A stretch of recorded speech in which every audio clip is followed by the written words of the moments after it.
Hello everyone, if you're new to my channel, consider liking and subscribing. It will make me feel wonderful if you do that. Thanks. By the way, I also have another Naruto and Luffy fanfiction channel. If you are interested, link is in the description. My New World by Jinuga. Luffy! You're coming with me to become a Marine, Garp said furiously. After Ace leaving to become a pirate, Garp feared that Luffy would follow his brother's footstep, so he decides to turn him into a Marine at a young age. Luffy's harem. I don't own anything. Member list. Taz Pedersen, Yanko. Leilani Morris, Warlord. Garrick Russell, Warlord. Black Money Young Lion, Warlord. Ace left to become a pirate, a wrong move for him to leave Luffy. Few months after Ace left, Garp, hero of the Marines, has learned of what Ace has done and has decided to put Luffy into the Marines, fearing that he may follow the footstep of his son or become a pirate who's crazy about becoming a pirate king just like Gold Roger was. Even though Luffy retaliated, he had no choice. Garp was the only family he's got beside Makino. Makino tried to reason with Garp only to fail. I will not let him become like his brother, Ace, he said. Makino had no rights for Luffy, which made her argument with Garp pointless. At first Luffy was shouting, "I'll be a pirate king," while he was training to become a proper Marine. The others laugh at the child wanting to become a pirate king, in which the said treasure in Raftel was now believed to be only a myth. Months had passed. Luffy has obeyed yet the orders, the training, yet he still wished to become a pirate. What am I going to do with this kid? Garp sighing. Sengoku laughed at the same time he was relieved that A.D. wasn't going in a wrong path. Show him the world, Garp. Sengoku puts his hand on his friend's shoulder and nods.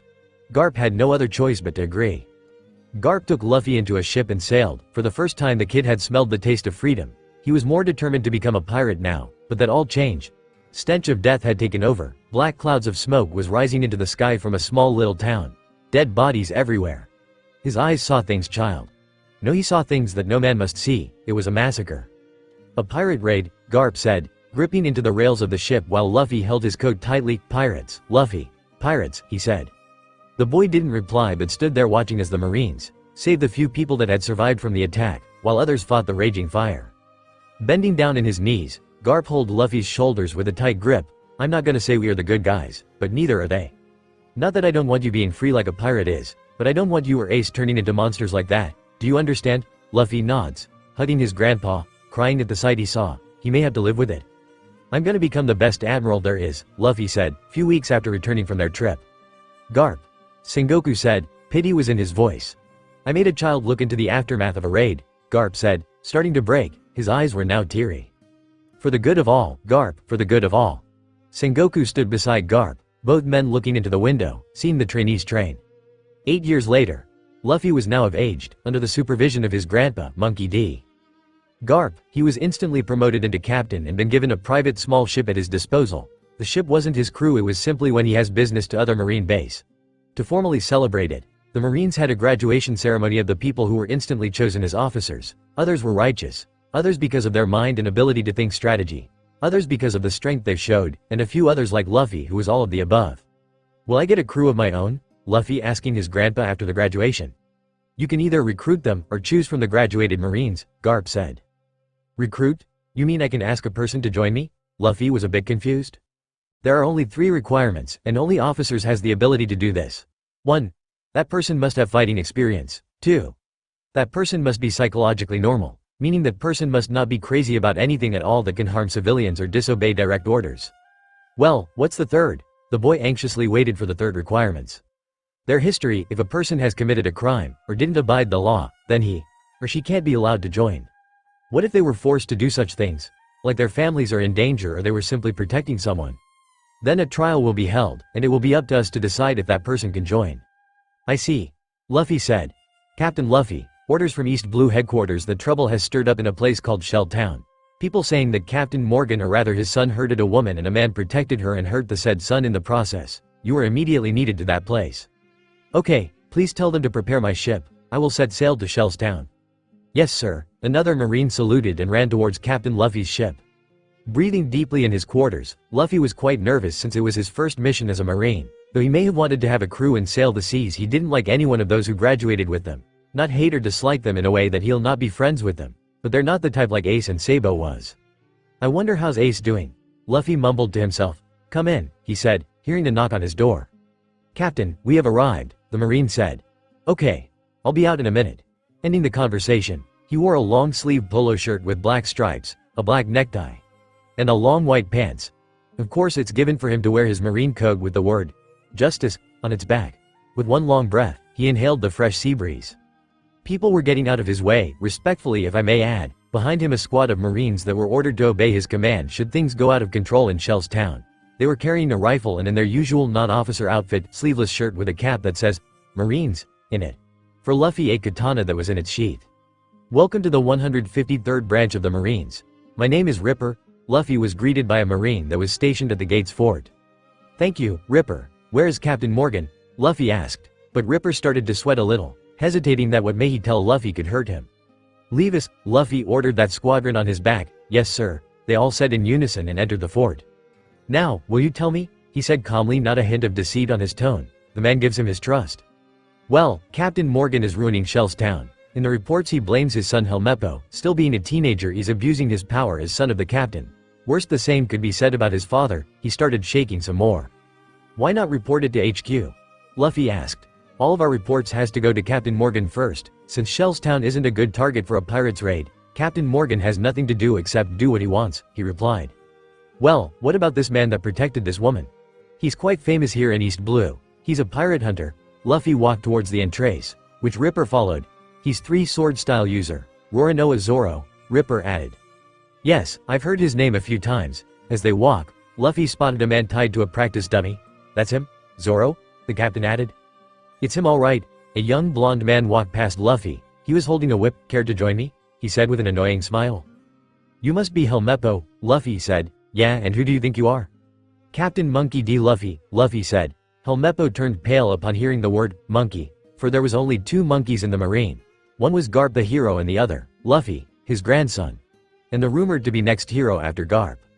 Monkey, Helmeppo stuttered but a hand was put on his shoulder. Who cares, monkey or not, he's just a little boy. The man who said that has an axe hand and a metal jawguard.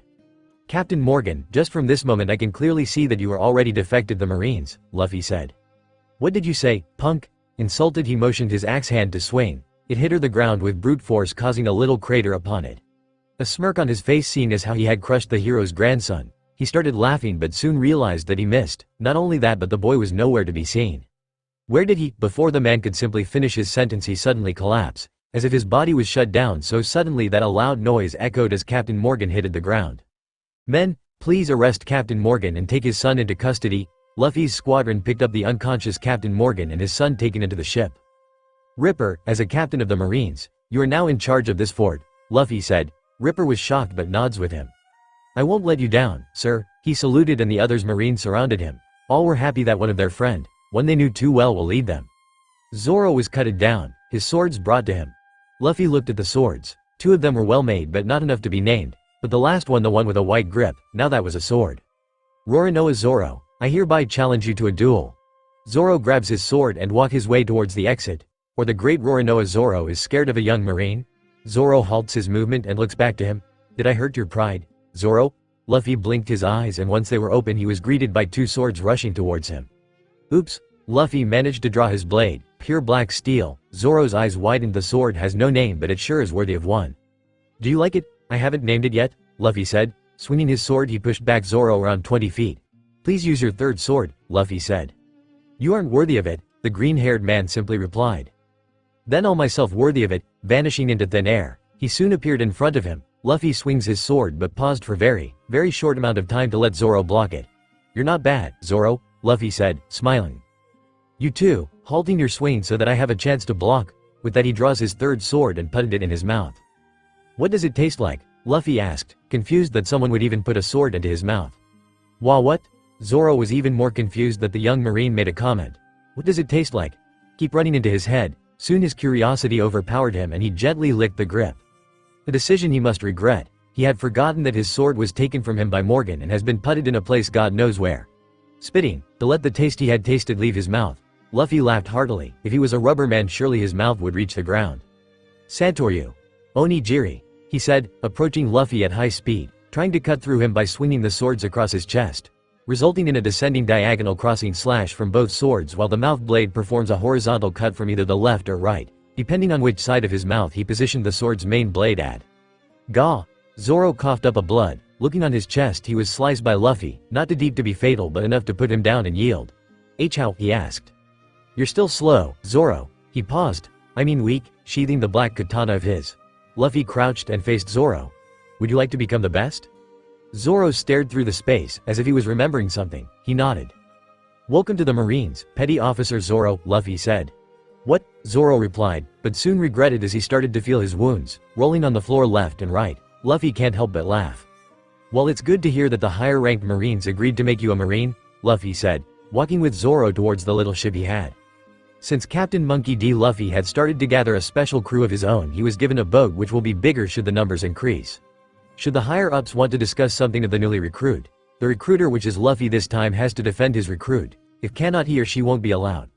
Luffy simply said that his companion is a swordsman. Mentioning that he is a pirate hunter, the higher-ups gave a sigh of relief. Who said I wanted to be a Marine? Zoro said, in disbelief that Luffy forced him into joining. Ararara. We're not so bad, it's just those Marine placed in small places that are sometimes, well, sucks.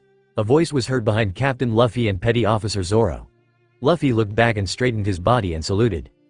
Admira Aokiji, Luffy shouted, in a respectful tone of course. Captain Monkey, since you have started a crew of your own, I'd like to. The Admiral was cut short by Luffy. Permission to speak freely, Admiral, he said. Go on, the Admiral replied. I prefer not be called Captain Monkey, Admiral, Luffy said in a somewhat pleading form.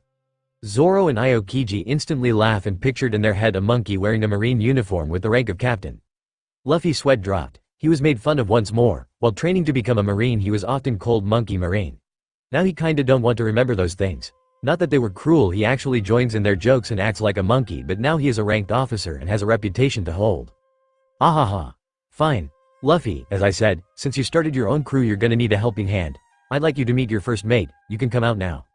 As the Admiral finished his sentence, a figure appeared in the shadows of a dim hallway. The figure instantly told them she's a she. Captain Monkey, I'd like you to meet your first mate, Lieutenant Toshigi. The blue-haired woman laughed upon hearing the name Captain Monkey. Soon was followed by Zoro and a loud, oops, from the Admiral. She has a short hair and it was dark blue, and a sweet dark brown orbs. Wearing a purpled flowery designed shirt and a blue jeans, black shoes, and a rectangular red spectacles. For a moment the green-haired petty officer froze. That did not go unnoticed to Luffy. Oi, Zoro, are you okay? KK Kuina? That's impossible. Zoro was stuttering as he tried to stroke her face only to meet a katana's edge on his neck. You may have mistaken me from someone else, but I don't like being touched without my consent. Sheathing her sword, Zoro turned away and started walking, saying that he will return to his quarters.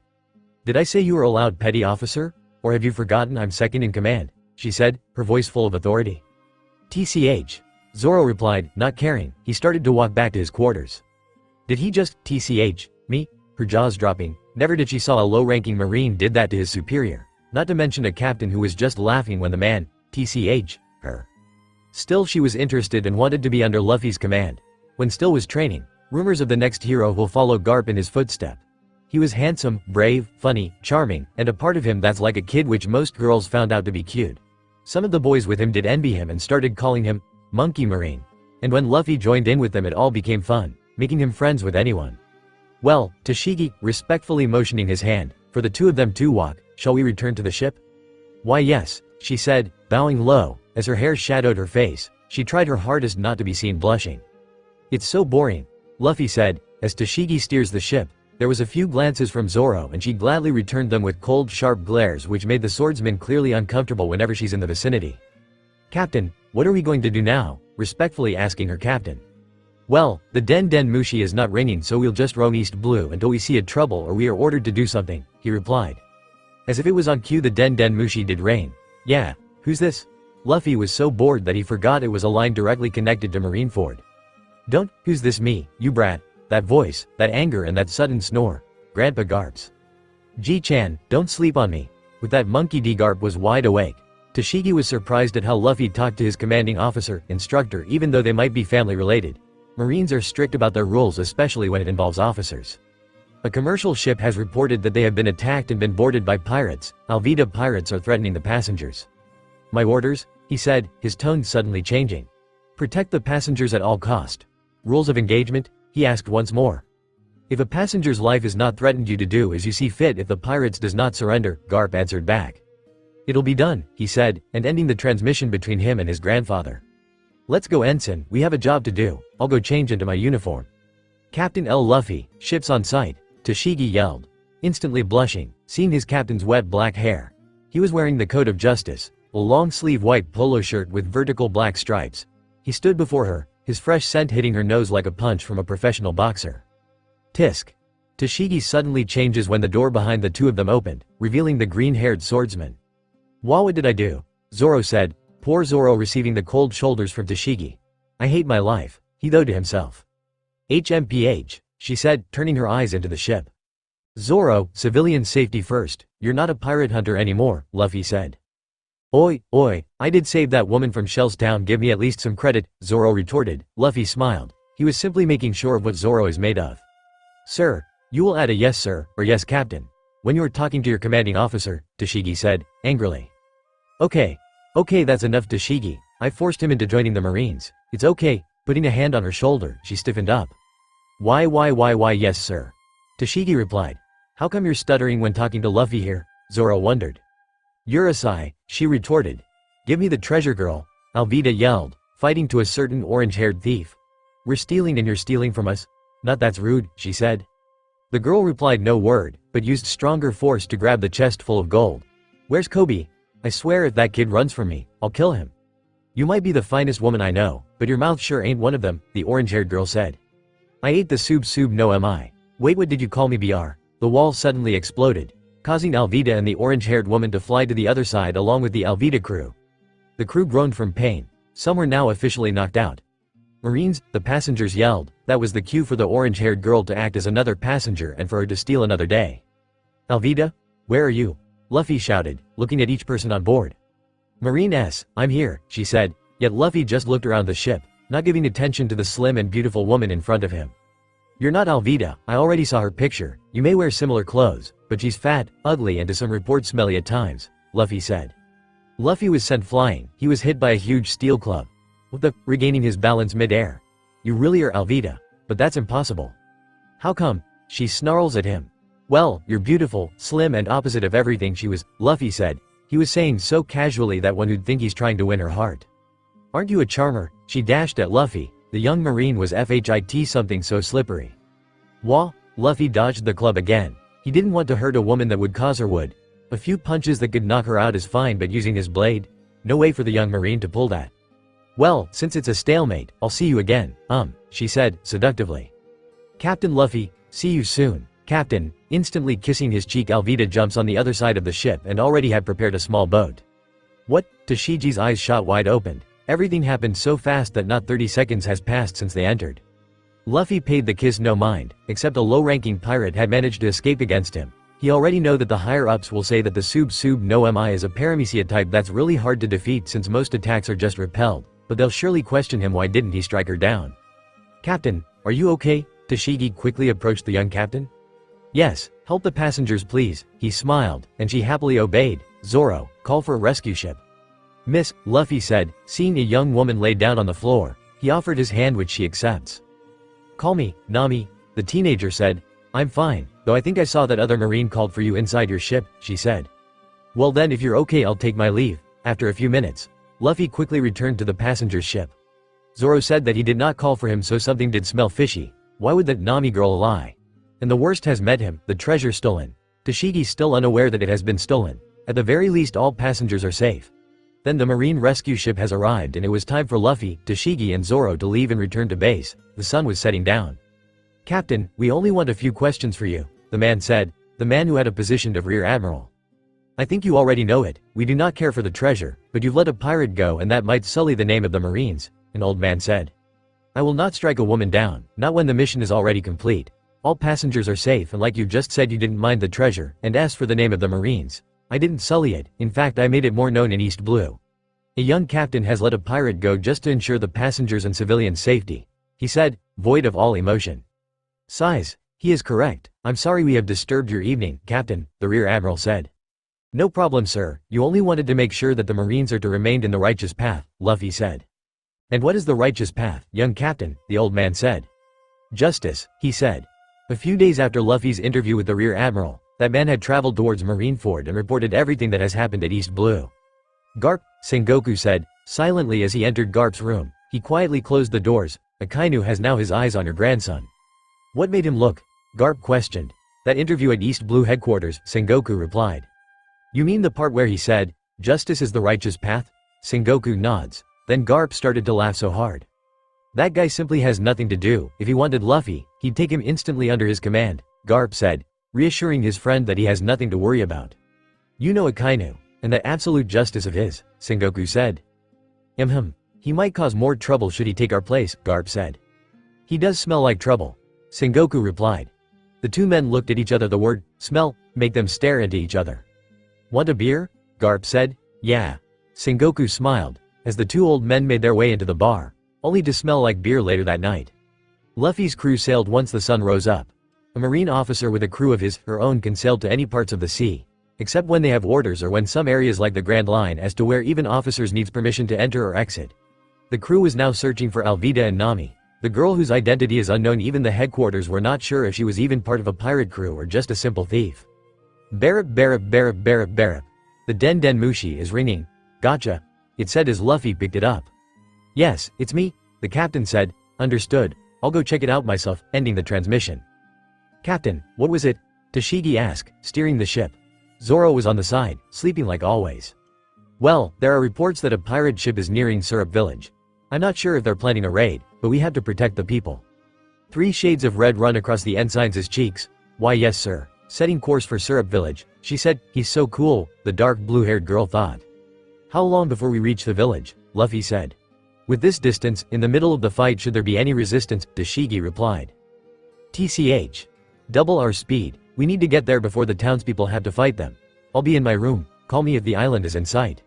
Yes sir, Tashigi replied. Zoro narrows one eye, watching Luffy as he enters his quarters. The green-haired swordsman was sleeping yet awake at the same time, a skill only he could master. Tashigi sailed with the wind, faster did the ship run, but it's still not enough to reach the island before the pirates does. Come on, Kaya, we need to run, a boy with a long nose said. The girl whose name was Kaya tripped and fell.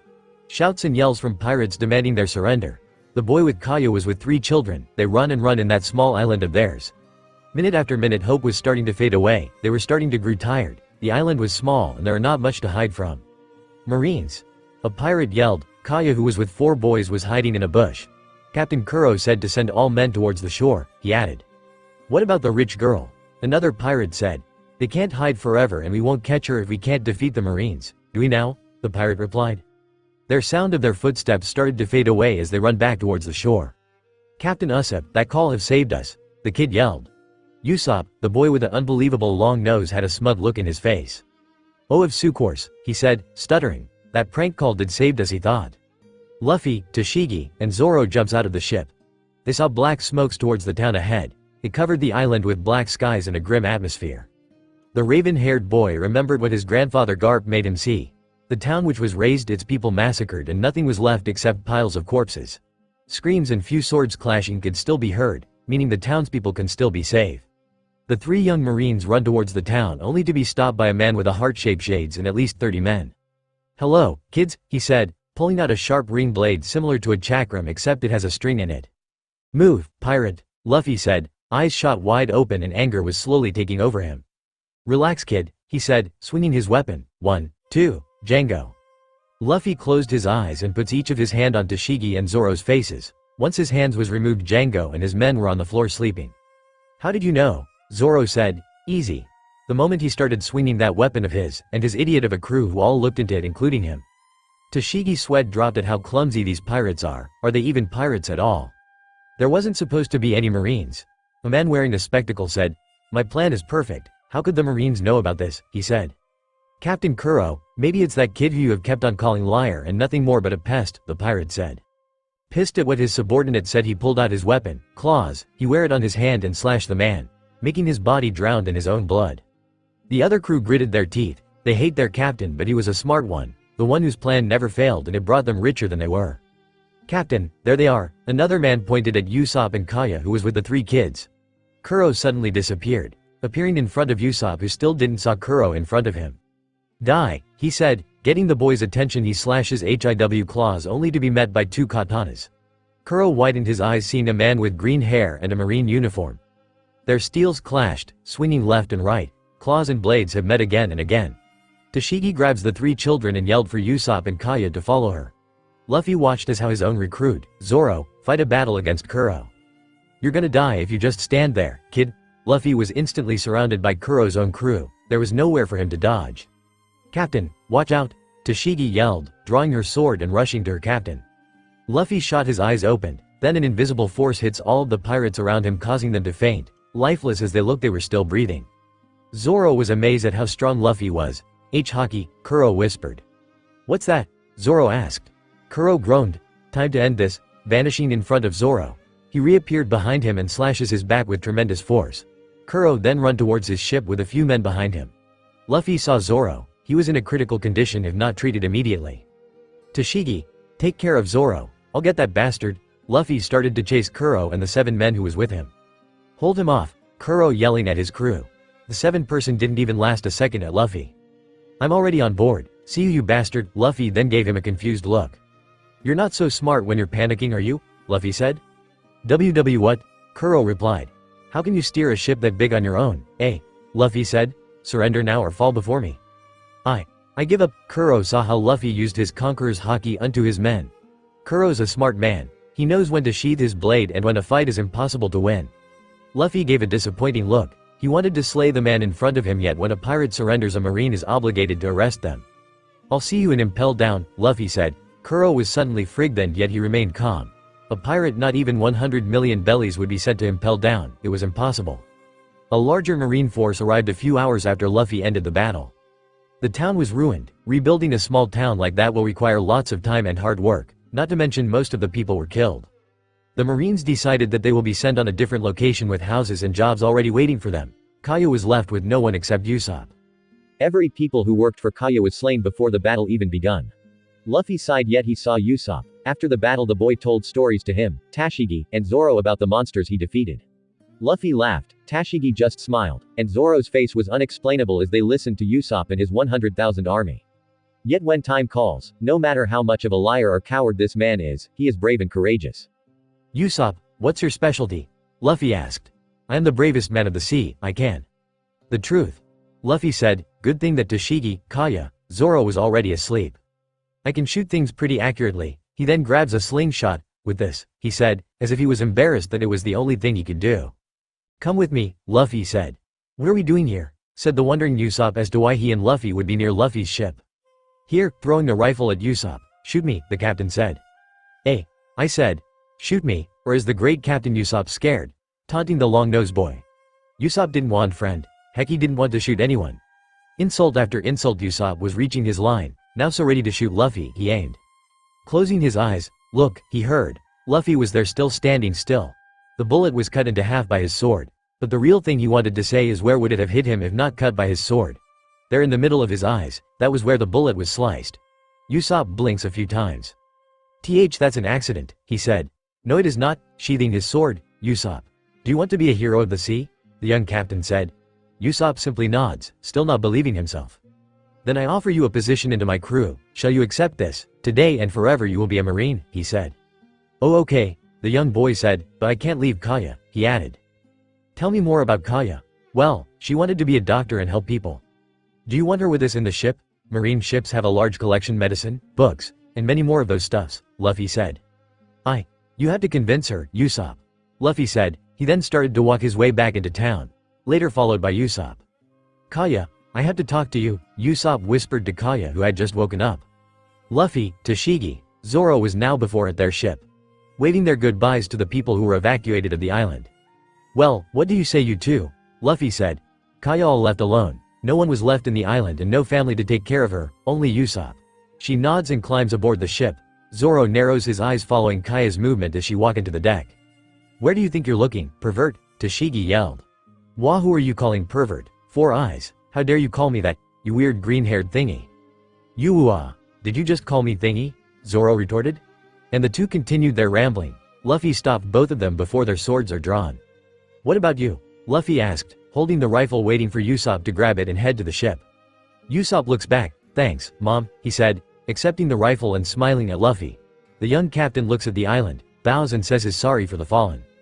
Beware pirates, Captain Usopp is here." Usopp at the very front of the ship, standing there in a heroic position. "You can't be captain. Luffy is captain and you're just a recruit," Tashigi said.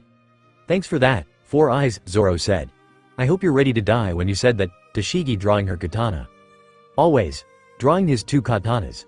The crew laugh as Usopp continued talking to himself, Zoro and Tashigi clashing, deciding who's a better swordsman. Luffy just sighed and watched his crew.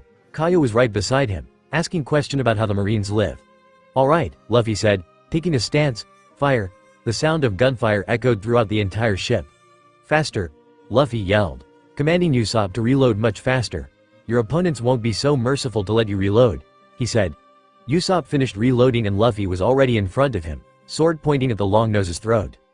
"There's some tools down below the ship. You can upgrade your rifle with whatever it is you needed," Usopp smiled, upon hearing the captain's word. He's always been one to invent stuffs or upgrade them. "Zoro, you're next," Luffy shouted at the sleeping Zoro. Tashigi was watching his captain, feeling all dreamy inside. Kaya followed Usopp to where he was going. A little time for themselves was needed though. Long Nose and herself isn't on any sort of relationship. "Wah, it's morning already," the green-haired swordsman said, groaning as he started to wake up. "Zoro hasn't eaten for at least an hour and he already has a bed hair." "See, Captain," Tashigi shyly said, playing with her fingers. "Can you teach me? I mean more. Can you teach me more?" Smiling upon seeing the captain nodded. "Subdue Don Krieg and his crew." "I got it, sir," a woman, wearing a purple suit, and a pinkish blown hair. "Whose unit is near me and Don Krieg?" "Captain Monkey D. Luffy and his crew," the Den Den Mushi replied. LL Luffy-kun. Eyes started to shape with hearts, and the usual dance that a certain blonde cook does. "ERHM. Copy that, sir," she said, ending the line. "Listen, you worthless pieces of shit. Double our speed," the woman yelled. The crew then turned their eyes into hearts as they yelled, "Yes, sir," and started working, full of love by being called worthless shits. "You too, Django," the woman yelled. "Chore boy, clean the deck," yelling at Django, who has been captured and recruited into the Marines. He yelled back, "Being a chore boy really does suck." Ever since his capture, the woman who was commanding them now was the one who's in charge of them to be brought into Eni's lobby. Seeing at how he and some of the prisoners with him was able to fight, yet with a pardonable criminal record, the Marines brought them into its ranks as a chore boy and they had to earn them to be promoted. "What's the landmark that we are currently nearing?" the slim yet large-breasted woman said. "The floating restaurant, Barati." "Good work," Luffy said, removing his shirt. "I'm gonna take a shower." "Zoro, you steer the ship." Tashigi blushed, but what caught Luffy's attention was the sleeping Zoro. The captain sighed, massaging his temples. He then started to carry Zoro, bridal style if I may add, slowly carrying him to the side of the ship. There he's thrown the green-haired swordsman overboard. Splash! The sound was loud and strong, expecting a apologizing Zoro. Luffy and Tashigi's eyes widened, their jaws both dropping as they saw that the three-styled swordsman was still sleeping, floating, his face was on the water. "How the hell?" was what they said in unison. Seeing a man sleeps while he drowns was sure rare. Captain, what good is he for?" Tashigi said, her eyes narrowed. "I don't know," Luffy said, chuckling as the swordsman still sleeps. His body was twerking, freezing as he was just been rescued. The swordsman was still sleeping while his body vibrates from the coldness it had experienced. "We'll make a stop at Barati, get some good food and sail again," Luffy said. "Well, I gotta take my shower now." "Oh, let him freeze," he said, laughing out loud as he entered in his quarters. "Now that's really cool," the captain said, seeing the floating restaurant, "that is the Barati." "I agree, Captain," said Tashigi. "Just Luffy when we're not on duty," he said, placing a hand on her shoulder. The woman stiffened up, her face as red as a ripe strawberry. "Why yes, LLL Luffy. Please get Usopp and Kaya, and get them dressed, you too." With that, the satisfied Tashigi skips happily as she goes down the deck towards Usopp and Kaya. Entering the room, Usopp was there hammering the rifle, adding some modifications to strengthen its usage and maximize its potential. "Usopp, Luffy has asked for you and Kaya to get dressed. We are going to a restaurant." Kaya suddenly showed up, bringing some tools and more metal that neither Kaya or Tashigi knows what it's used for. "Okay, Usopp, let's go," the blondie said. The crew docked their ship, and they jump out from the ship, landing on a platform. "Luffy-kun," a woman said, behind Luffy, wrapping her arms around him. Luffy was hugged with a bone-crushing force. If he was a normal man his bones would be surely crushed into nothing more but dust.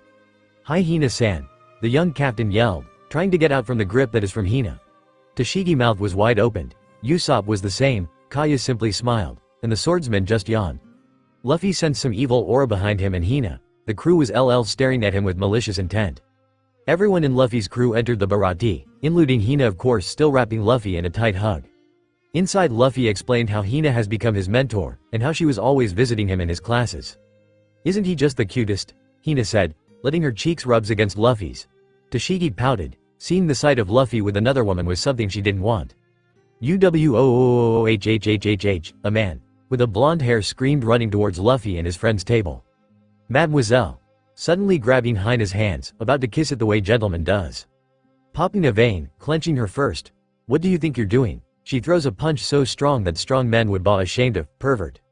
"I can die now," the blonde man said, bloodied, well especially his nose. "Hina-san, what are you doing here?" Luffy asked. "I already told you before, Hina is fine," she replied. Luffy scratched his head, feeling all too uncomfortable. "Yeah, see, Captain is respecting you, Hina-san," Tashigi said. "Huh? Popping a vein? Was I talking to you, Four Eyes?" "Four Eyes?" the woman in spectacles thought. "And it's Captain to you," she said, making a fist. "Why yes sir," Tashigi replied. A mad superior officer isn't what she wanted at her back right now. "Hina, what are you doing here?" Luffy said, as if the purple-suited woman was all love-struck upon hearing her name. She rubbed her cheeks over to his, with much force than before. Tashigi pouted, and sat there feeling all depressed. That woman is taking Luffy all for himself. Hina then got all serious, explaining to them that Don Krieg is here at East Blue and she has an arrest order and Monkey D. Luffy's assistance was needed. "Hey, look there," a rich man said, seeing a small figure nearing the Baratie. The Marines who were just simply eating while being entertained by a blonde cook. He kept on dancing, being funny to serious, talking about true love. The blonde man shifts from girl to girl in a somehow endless cycle. Zoro, one who least looked or cared about the perverted blonde man, caught the commotion that was going on. He stands up and walked towards one of the window that was free from the crowds. "That's," he said, drawing his sword. He run towards the platform of the Baratie. The crew then suddenly stared at the three-styled swordsman, who was running outside. The rest of them soon followed, including the blonde man. Luffy stood beside Zoro and the rest behind them. "Miraculous Mahawk," the swordsman said. Trouble was all Luffy could smell, and this place wasn't proper. He'd have to pay for the rent. God, how he wished he was a pirate now and just run after the battle. "I'll fight him." Zoro stared at the captain, who shook his head. "You can't stop me," he added. "This is my destiny." Rare to see a Shichibukai outside the Grand Line. Hina added, "Not to mention the best swordsman in the world," he said. Miraculous Mahawk, the man whose eyes could scare you just from a stare. His ship was a chair with candles with it, lit. Behind the supposed to be vessel, there a man in full golden armor was being dragged. It's clear that this man was dead. It was what pierced the somewhat invulnerable armor. "I'd be very glad if you could handle this, Monkey D. Luffy," Mahawk said. "How did you know my name?" "The new world is waiting for you," he simply replied, before he could take any further step to sit on his ship of a chair. "And I'd like to challenge you," drawing all three swords, he charged at the man who's facing his back. "That's low for a swordsman," he replied. For Luffy and Hana it was clear what he did. Pulling a small knife-like sword, he swung it at great speed. Zoro started coughing up blood. Kaya and Usopp rushed to his side. Tashigi draws her blade, and the captain was now mad. "I'll be your opponent," he replied, furiously. "I'd be happy to test your skills," he replied, bowing a little. Resheath technique. Lion's Song of Death. In a blink of an eye, Luffy was now behind the world's greatest swordsman, heating his blade. "Wonderful, truly wonderful," Mahawk said. "Not only have you made me draw my sword, you've also wounded my arm," he said, turning his arm a little. Everyone saw the bleeding arm of Mahawk. "You're close, yet so far," he said. Upon finishing his words, Luffy's marine cloak was now covered in blood. "How?" Luffy said, losing all energy. He collapsed into the ground, panting heavily. Tashigi rushed to his side. "I'll be waiting for you there, grandson of Garp." With those final words, Luffy last saw Mahawk vanishing in his sight. "No question about it, this is Don Krieg," Hina said. "Too bad that he's dead." Luffy was now awake, yet he's still so weak. "Take this kid also," they all heard. The blonde man looks back only to see a feet inches from his face. A loud thud, as the body of the now unconscious man falls. "His name is Sanji, he's a good cook, the best of us in here," the man said, his voice cracking, and tears were only a matter of time. "I ain't taking that perverted man in my ship, I've already had enough to handle," Hina said, jerking her head on his ship, her crew waving hands at her, hoping to get the attention of the beautiful woman. "Well, a cook sounds good," Luffy said, His back was still bleeding but little as a huge bandage covered it. The man smiled and said, "Take him to all blue if possible." A myth it may be, it was clear to Luffy the passion inside this man. Hidden by his perverted actions, he's a gentle and caring man. Aniki. Two men's voice was heard, catching everyone's attention. "Good, Marines, please help us. There's trouble at Orangetown," the two said, who was now at Zoro's side. His acquaintance Pearharps, or his real brothers, there's still so much mystery from his newly found crew. "Name's Johnny," the one said, wearing a black shades, "and mine's Yosaku," a man wearing a headgear said. "And he'll explain everything on the way." "Well, Luffy, time for us to part ways," she said, seductively that didn't go unnoticed by Tashigi. "Thanks for the help," Luffy said, sarcastically as he continued to groan from his injury. "Let me make it better then," kissing Luffy at his own very lips. Luffy stood there frozen. Taste like meat," she said, running her tongue across her lips. The man blushed. "Meat did she say? He liked meat, so he must taste very delicious." Why, you can't do that," Tashigi said. "Shut it, Four Eyes," glaring at the spectacled woman, suddenly changing her attitude as she faced Luffy. Winking she said her goodbyes and a darker, evil aura was emitted by Hina's crew, all of them staring at the lucky guy. "Luffy. You said Orangetown," Zoro said, slamming his fist on his little brothers. "Did we say that? I mean Kokoyashi village," the little brothers said innocently. Zoro face palmed at how his brothers misdirected them. Zoro continued to punish the two men who was crying at how they've humiliated their big brother in front of his friends. Meanwhile on the other side of the ship, Tashigi Schwan, Sanji, who's still oblivious that he was on the marine ship, not knowing that the owner of the Barati handed him to Luffy, continued saying how Tashigi was an angel brought by heaven, or how she was the most beautiful woman in the world. Her hand on the cook's face struggling as Sanji forcing a kiss on the dark blue-haired woman. "Get off," Tashigi yelled, hitting Sanji with the tip of her sheath, instantly knocking the cook with a smile on his face and a nosebleed. The woman stormed off, her head steaming as she passed on some of the crew, Usopp practicing his rifle skills, Kaya who was reading a book silently, and the swordsman who was sleeping with two other men knocked out beside him. "Yes sir, but," Tashigi heard upon entering the captain's quarters. "I understand sir, but there are two people here who said that there are." Clearly the one Luffy was arguing with was a higher officer preventing him from changing his course towards Kokoyashi village, or to be precise, Kanami Islands. "Sir, I'll not stand idly by while people might be in danger. I'll go check it, and since I can smell you and the Marines in the Kanami Islands like fish, be prepared." The boy said, but his rank isn't higher than the ones he just talked to. Luffy, what was that?" Tashigi said shyly, still not used calling her captain, crushed by his first name. "I don't know, Kanami Island Marine Fort keeps on saying that the island is in a peaceful state and no pirates in sight or in their islands," Luffy said. Yet, Tashigi paused. "It smells fishy," Luffy chuckled, massaging his stomach, and for some reason he doesn't want any help, added with pathetic reasons, he said. "Then, Kokoyashi village it is," Tashigi said, smiling. "Yep," Luffy sits on his chair. As Tashigi begins to walk towards the exit, "Tashigi, please tell Sanji to prepare us a meal," he said, with a wide grin. Luffy left his room and walked towards the kitchen only to see Sanji, crying like a baby. "What's wrong?" Luffy said. "Zef. Left me," he said between his sobs. The crew's eyes widened. "You've just found that out," they said in unison. "Let's not bully our new member," Kaya said gently, patting the head of their cook. As if instantly recharged, Sanji began to stand up and act like his usual self again, offering his hand to Kaya. "Mademoiselle," he said, kissing the back of her hand. "Pervert," Tashigi and Zoro said in unison. "I said it first," Zoro retorted. "No, I said it first," Tashigi said. "Wanna go at it, Four Eyes," Zoro said, drawing his blade midway. "Who you calling Four Eyes?" Marimo. She too draws her blade. Luffy massages his temples as he watched his crew. "I'm hungry," he thought. After eating, the crew got back to what they were doing before eating. Zoro started cleaning his swords, then resumed to his sleep, with his little brothers. Sanji cleaned the kitchen, then instantly flirted with Kaya and Tashigi. Usopp practiced his rifle skills by firing at some empty and useless barrel with a target clothing in it. Tashigi tried her best not to kill the annoying Sanji, then simply visits Luffy with a blush on her face. Kaya was the same, reading the book and constantly helping Usopp with his rifles. "Captain," Tashigi said quietly as she enters the dim captain's quarters. She saw him there, sitting on the comfy couch, sleeping with his mouth a bit open and a little noisy snore. She giggled at the rare sight she'd seen. She walked around the room looking at this and that, pacing cause she truly wants to sit beside Luffy and let his head rest on her shoulder.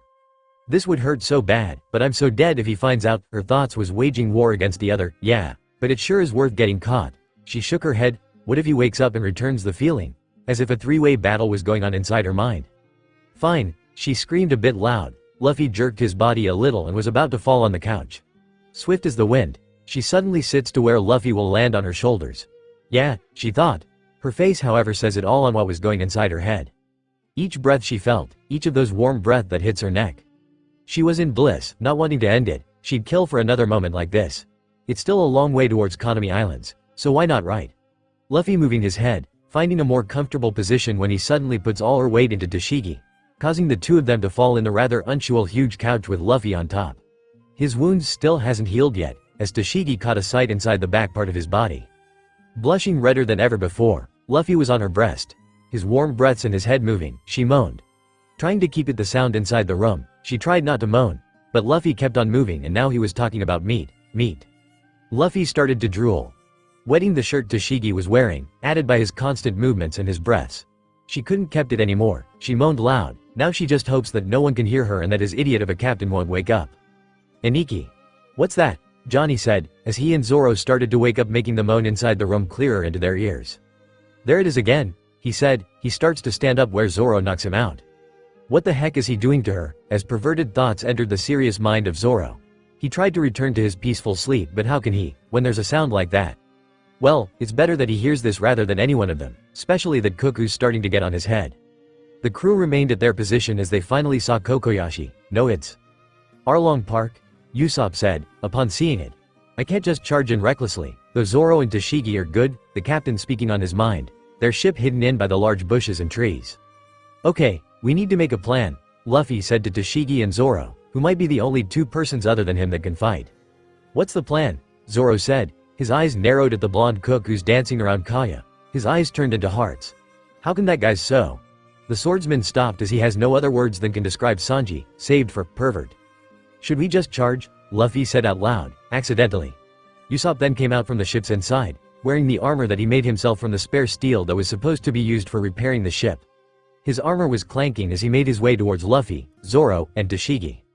What's the plan? He said, this time a less more cowardly. Before anyone could say anything they heard some people screaming, yelling, and cursing. The crew got down, thinking it was a large group of pirates. Zoro moved towards some of the bushes and returned shortly. It's a mob, heading towards Arlong Park, Zoro said with a bit worried towards the people. What's wrong? The captain said.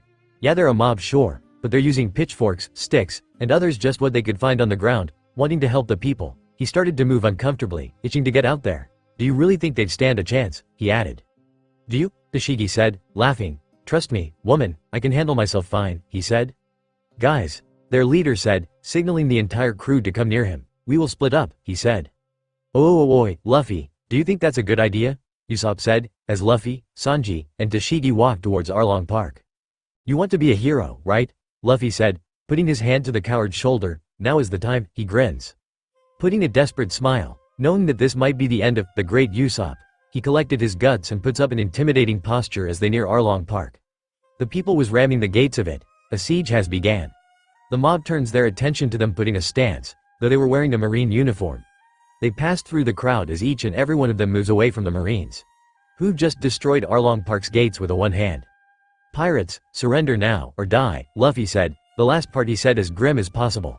Then his eyes shot wide opened, as he saw a familiar person, tied up and all bloodied, her entire body beaten to a pulp. Luffy instantly felt something inside him, yet he kept his coolness. A fighter whose head is not clear will be killed, he mentally reminds himself, but that didn't stop his blade to move swift, cutting 4 fishmen who were in front of him. Their bodies, sliced into half, blood gushing out of them as they scream in agony, which faded shortly after. Captain, that girl is. Tashigi said. The thief, Luffy said, as he was clearly reminded of that beautiful orange hair. Did she got into trouble? He said, which Tashigi just shrugged. The two forces faced each other, the fishman who has at least 80 to 100 fishmen behind a tall man, his teeth similar as the sharks. On the other side, Luffy, Usopp, Tashigi, and Sanji were standing there, weapons drawn and ready to end the fight that's about to start. The 10 fishmen charged towards them. Tashigi was about to move as well, only to be blocked by Sanji. He winks at her, in which she just showed a disgusting face. Sanji faced the 10 fishmen in front of him, using his feet. He moves in a whirlwind style, causing the 10 fishmen to crash in any direction. Not bad, Luffy thought. Then more came. Tashigi joins the fray, in which more and more joined up. Assist them, Luffy said. His face was facing the long nose, who seemed to have frozen there. After a harsh slap on his face, the sniper returned to reality. Luffy explained to him how the great Usopp, is so important to the team. He is their lifeline, he said. Usopp moves a bit farther from Luffy and got into the side of the pool, giving him a great angle to where he will shoot. Firing his first shot, one of the fishmen's heads suddenly has a hole in it. At that moment, Usopp didn't care if he killed the man or not. What he felt was the excitement of the battle he was in. The feeling was surreal that he first thought he was just dreaming. Again and again he fired, saving both Tashigi and Sanji when some enemies are behind them and they didn't notice, or when they can't block or dodge that attack anymore. For each shot he made, one was sure to fall down, dead or not. Once again didn't matter, for Usopp hit them, never missing a shot. The feeling that he first felt grew larger and larger. His eyes, no, his entirety was solely focused on putting down his enemies that he did not notice 4 fishmen on his back. Sanji saw this and rushed to his Nakama's side, easily dodging the attacks with his movements. Tashigi left alone. Left and right the attack came, up and below came again. She was in danger. Seeing this opportunity, the Arlong crew charged all together, their swords thrusting towards her in every direction, closing her eyes and seeing that might be the end. Not a single pain she felt. Slowly opening her eyes, she saw everyone around her was down and unconscious, their eyes rolled back. Haki, the fishman who seemed like a shark, said, and the one who's obviously the leader. Good, Luffy said, suddenly appearing in front of the fishman leader, his blade already on its way to end the leader. You're more than just a pirate, are you? And you're not a simple marine, unlike the ones that are here. Paying them so I won't be disturbed, bah, bunch of idiots, he said. You guys okay? Luffy yelled, not leaving the shark's eyes. Tashigi was fighting a fishman who's really pale and his shoulder blades, well, it really does have a blade shape like. Sanji was also fighting another fishman, one who squirts water out of his mouth, in which he was clearly disgusted. Finally, Usopp was fighting an octopus-like man, 8 swords blocking his every shot. The 3 were starting to have a hard time.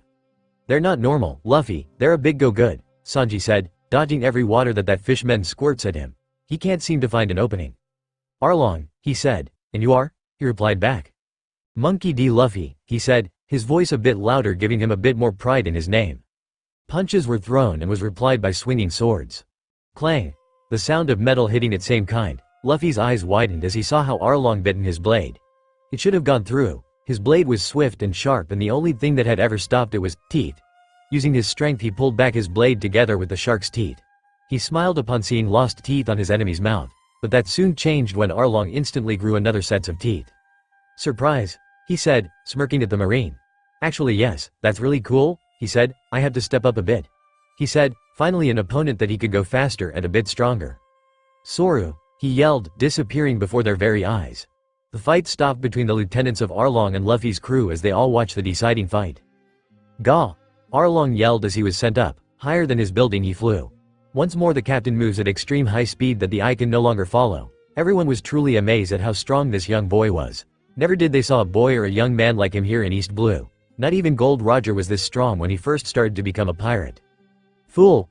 Arlong yelled, opening his mouth revealing the sharp teeth he had. His plan was simple, bite the young man. Tekai. His hand was hardened like a steel. Punching towards the mouth of the beast. Then fist and jaws met, and for the first time a fist has won. Crushing Arlong's jaws as Luffy's hardened hand passed through. His whole hand into his mouth, driving down Arlong downwards towards his building. From the VK fell to the very floor of the building, causing it to crash towards him. Luffy landed a big graceful. His hand bled though he had hardened it. One deep breath and he was back to normal. Little did he know that the orange-haired thief was already awake, free, and was watching him. WWWW. Stop, please stop, a man wearing a mouse hoodie pleaded at the swordsman in front of him. I'm Captain N. Nizumi, he said, hoping his rank would change the 3-styled swordsman's decision. Petty Officer Zoro. The swordsman smiled. As if regaining every dignity he had. How dare yo uaahhhhhhh. Nizumi tried saying something but was cut off as Zoro cuts the man's left arm. Your al lo ra. Ki, ranking officer. Fo lo ga. My orders. He tried saying between his constant scream by the pain that he was feeling. Sorry, I already had an order, he smiled. Behind him 2 other swordsmen who's not wearing any sign of being in the Marines. Burn it to the ground, Zoro said. Yes, Aniki, the 2 said in unison, making their way towards the fort which was filled by corrupted Marines. Meanwhile, a certain blondie pouted as she was left on the ship all alone. Not being able to fight, she said, making faces at her invisible opponent. I'll show them, she said, having a devilishly smile on her face. Luffy stood tall, Tashigi, Sanji, and Usopp stood behind him. The townspeople were cheering for them. Some are even crying as if a lifetime curse has been lifted and their soul finally feeling peace. A man in a journalist outfit moved through the crowded crowd. Sir, may I take a picture, a headline if you please? He said. Luffy nodded and together with his crew a picture was taken. Another man confronted them, name's Genzo. I'm truly honored for what did you do, but the Marines here are. Luffy putted his hand in front of him. Don't worry, it's already dealt with. Looking up, they all saw a black smoke on the other end of the island. Thank you, Genzo said, a man full of scars. He bowed, his head hitting the ground as he started crying and kept repeating the words, thank you. Luffy and Sanji smiled. Tashigi had tears in her eyes and Usopp was crying on the floor, touched at what the man was doing. It's not a time for crying, Luffy said, removing his marine cloak. It's time to celebrate, he shouted. In an unknown place in the East Blue. Come have a drink with me like old times, the man said. He had crimson hair, 3 scars on his eye, and a black cloak. I don't drink, the other man replied. Come on, you're always drunk when we were still young, ha ha ha ha, the crimson hair said. Fine. A man with an eyes similar to that of a hawk agreed. After some bad punchlines and corny jokes, the two finally got into a serious topic. How is he? The black coat said. Good, he replied, not wanting to discuss it any further. You know what I mean, the crimson man said, his eyes narrowing. An inch more of his blade and my head would have been off. Worst, I didn't even saw his sword, he said, a bit shamed for some reason. That's bad. I've always wanted him to become a pirate, he replied, his face covered with a grim aura. Around the world, news of Arlong's defeat and a marine burning down another marine base spreads. Luffy, a man said, raven-haired as the boy in the newspaper. He was standing beside a really huge man. Ace, what is it? Said the huge man. It's my brother, Ace said, turning the paper towards the big old man. Captain Monkey D. Luffy has defeated the pirate leader Arlong and its crew. More news. He also said that he was the one who'd set the marine base on fire, killing all marines with it. He said that the marines that was in the islands of Konami have defected the organization and has signed contracts with the Arlong crew. Other news. Pirates are swarming all over Luge Town. The town itself is being besieged by the pirates wanting ship repairs and provisions. Ace said, thus the end of the news. The man was saddened at the news he heard. It wasn't that because he chose the Marines, it's because he is a Marine that they'll have to fight sooner or later. The old man saw this and decided to yell that there was going to be a party later, drinking, women and everything. The entire crew of the ship yelled as they grabbed one another including Ace, to a dance. Other place, this kid. A man of spiky red hair says, Luge Town is being defended by the Marines. More and more arrive every hour. Soon we won't be able to pass it, he said, thus ordering his crew to double their speed and join the pirates who were attacking the town. Around the world. Though the small was news as it gets farther and farther from East Blue, what made it a top hit was the boy who did it was none other than Garp the hero, grandson. Zoro and the others were getting famous as well, a pirate hunter who joined the Marines. Different rumors here and are spreading. East Blue, so this cute kid is getting famous, huh? A slim and beautiful woman said. Huh, who's that kid? We should be focusing on Luge Town, a pirate said, dressed like a clown. Why are we doing this? A young light blue-haired woman said. You know, you should have just told him that you wanted to join, she said, dropping a sweat. I can't, I stole a treasure right in front of him. He's gonna arrest me, an orange-haired woman said, as they sneaked their way inside the marine ship. And what do you hope to accomplish by hiding here? The tanned woman replied. He said that he'll protect everyone in Konami, right? I just wanted to see him do that, the last part she said a bit louder. Sanji was there on the deck, grabbing out the supplies that the people of Konami have graciously given them. Most of them were foods and other provisions, but there were some clothes as well, though they won't need it much when they're all on duty. Just then he heard a woman's voice and his Sanji mode was instantly activated. I smell love, he said, approaching the twin barrels that were shaking a bit. UWOOOHHH. He screamed as loud as possible, causing everyone on the ship to rush to the cook's side. What happened? Luffy yelled, soon was followed by Zoro, then Tashigi, then the rest. There they saw two beautiful women, one was tanned and the other was not. A few minutes of explanation, about everything and the orange-haired woman apologizing about the much earlier events. Yeah, sure, why not, Luffy said, which got the crew's jaw hitting the ground, except for Sanji who was on his knees at Luffy, crying and thanking him for the wonderful blessing he had given him. While Luffy didn't understand Sanji, he understood the other two, Najiko and Nami their name was.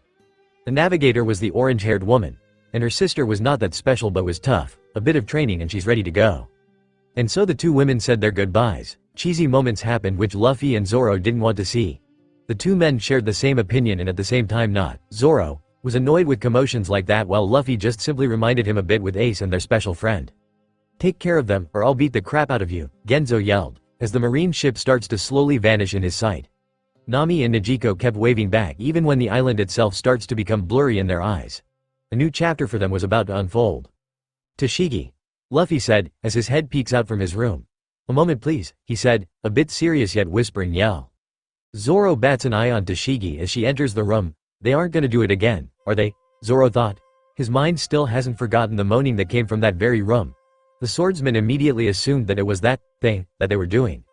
Inside the room, Luffy just ended a transmission with his Den Mushi. Louchtown is in danger, they need help, he said. Yes, I've also read that from today's paper, Tashigi said. They want to join up a team with Hina-san and a guy who's called White Chase Smoker, he said. That's good news. Captain Hina is also known as Black Cage Hina, and White Chase is Captain Smoker, a well-known man for capturing pirates, she replied. I'm worried about them, Luffy said, sighing. You and me, we can handle ourselves in a fight. I mean you're close to using Soru after training you that move one time. He said, what about them? I don't want them getting hurt. He paused again, not on my watch, he added. Luffy is vulnerable. Chance, the ensign thought. Walking towards the sitting Luffy, she bended her one knee. Captain, we'll train them. Together, she said, soft and calm. She was holding each of her captain's hand with a little tight that it was supposed to be. Luffy responds with a smile and entwined their hands. Thank you, he said, standing up. Let's train them, shall we? Louchtown is very far from here. Still holding her hands. The door opened and it required Luffy to release his grip on the ensign's hand and open the door, satisfied yet wanting some more. The little ensign. There Luffy yelled, training was about to begin. He started first with Kaya, Nami, and Najiko, their most weakest fighters. He trained them a little about using a sword and a rifle, should it come to that. But he reminded them that they weren't gonna fight, not while they're still that weak. Again, was the word Luffy used again and again and again. Zoro, Sanji, and Usopp was being pushed to their limits.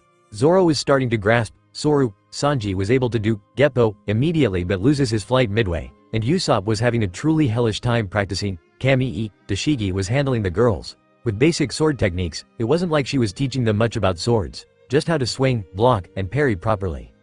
The whole day was so tiring that only Luffy and Tashigi were standing up, tired as well. But the two of them had been into worst situation while training. Well, that was tiring, Luffy said, as he got out of his room, fresh from the bath.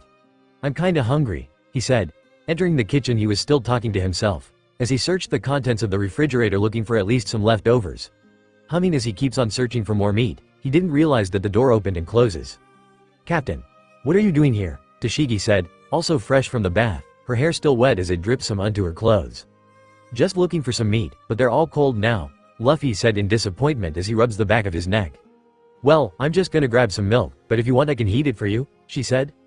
Alright, but you got to eat some too. It's kinda embarrassing when I'm eating all alone, he said, cheerfully smiling at her. After eating, well Luffy only, he didn't succeed in convincing her first mate into eating meat this late at night. Though the woman did sit down and drink her milk while watching her beloved captain and how silly he looked as he devours that meat. Few giggles she lets out in her captain asking why she was giggling, but she just says it was nothing and smiles at him. It was 4 a.m. when Usopp, the one who was steering the ship all night long. Fortunately Usopp was the only one who's not deep practiced a lot too, but his practice was Kamii, the ability to float like a paper, making them harder to hit you. Plus most of his time training was simply firing and practicing his weapons and traps. Luffy woke up, followed by Tashigi, which her room was just beside Luffy's. By the time the two got to the steering wheel where Usopp was, they were already being escorted by the Marines into a safe passage towards Louchtown. The Marine force that they read in the newspaper was wrong as they've reached Louchtown. It was just a few large ship, indicating that the strength of the Marines here didn't rely on its numbers but to the people defending it. Take some rest, Usopp, I'll take it from here, Luffy said, patting the shoulders of his long-nosed nakama. You too, Tashigi, he added.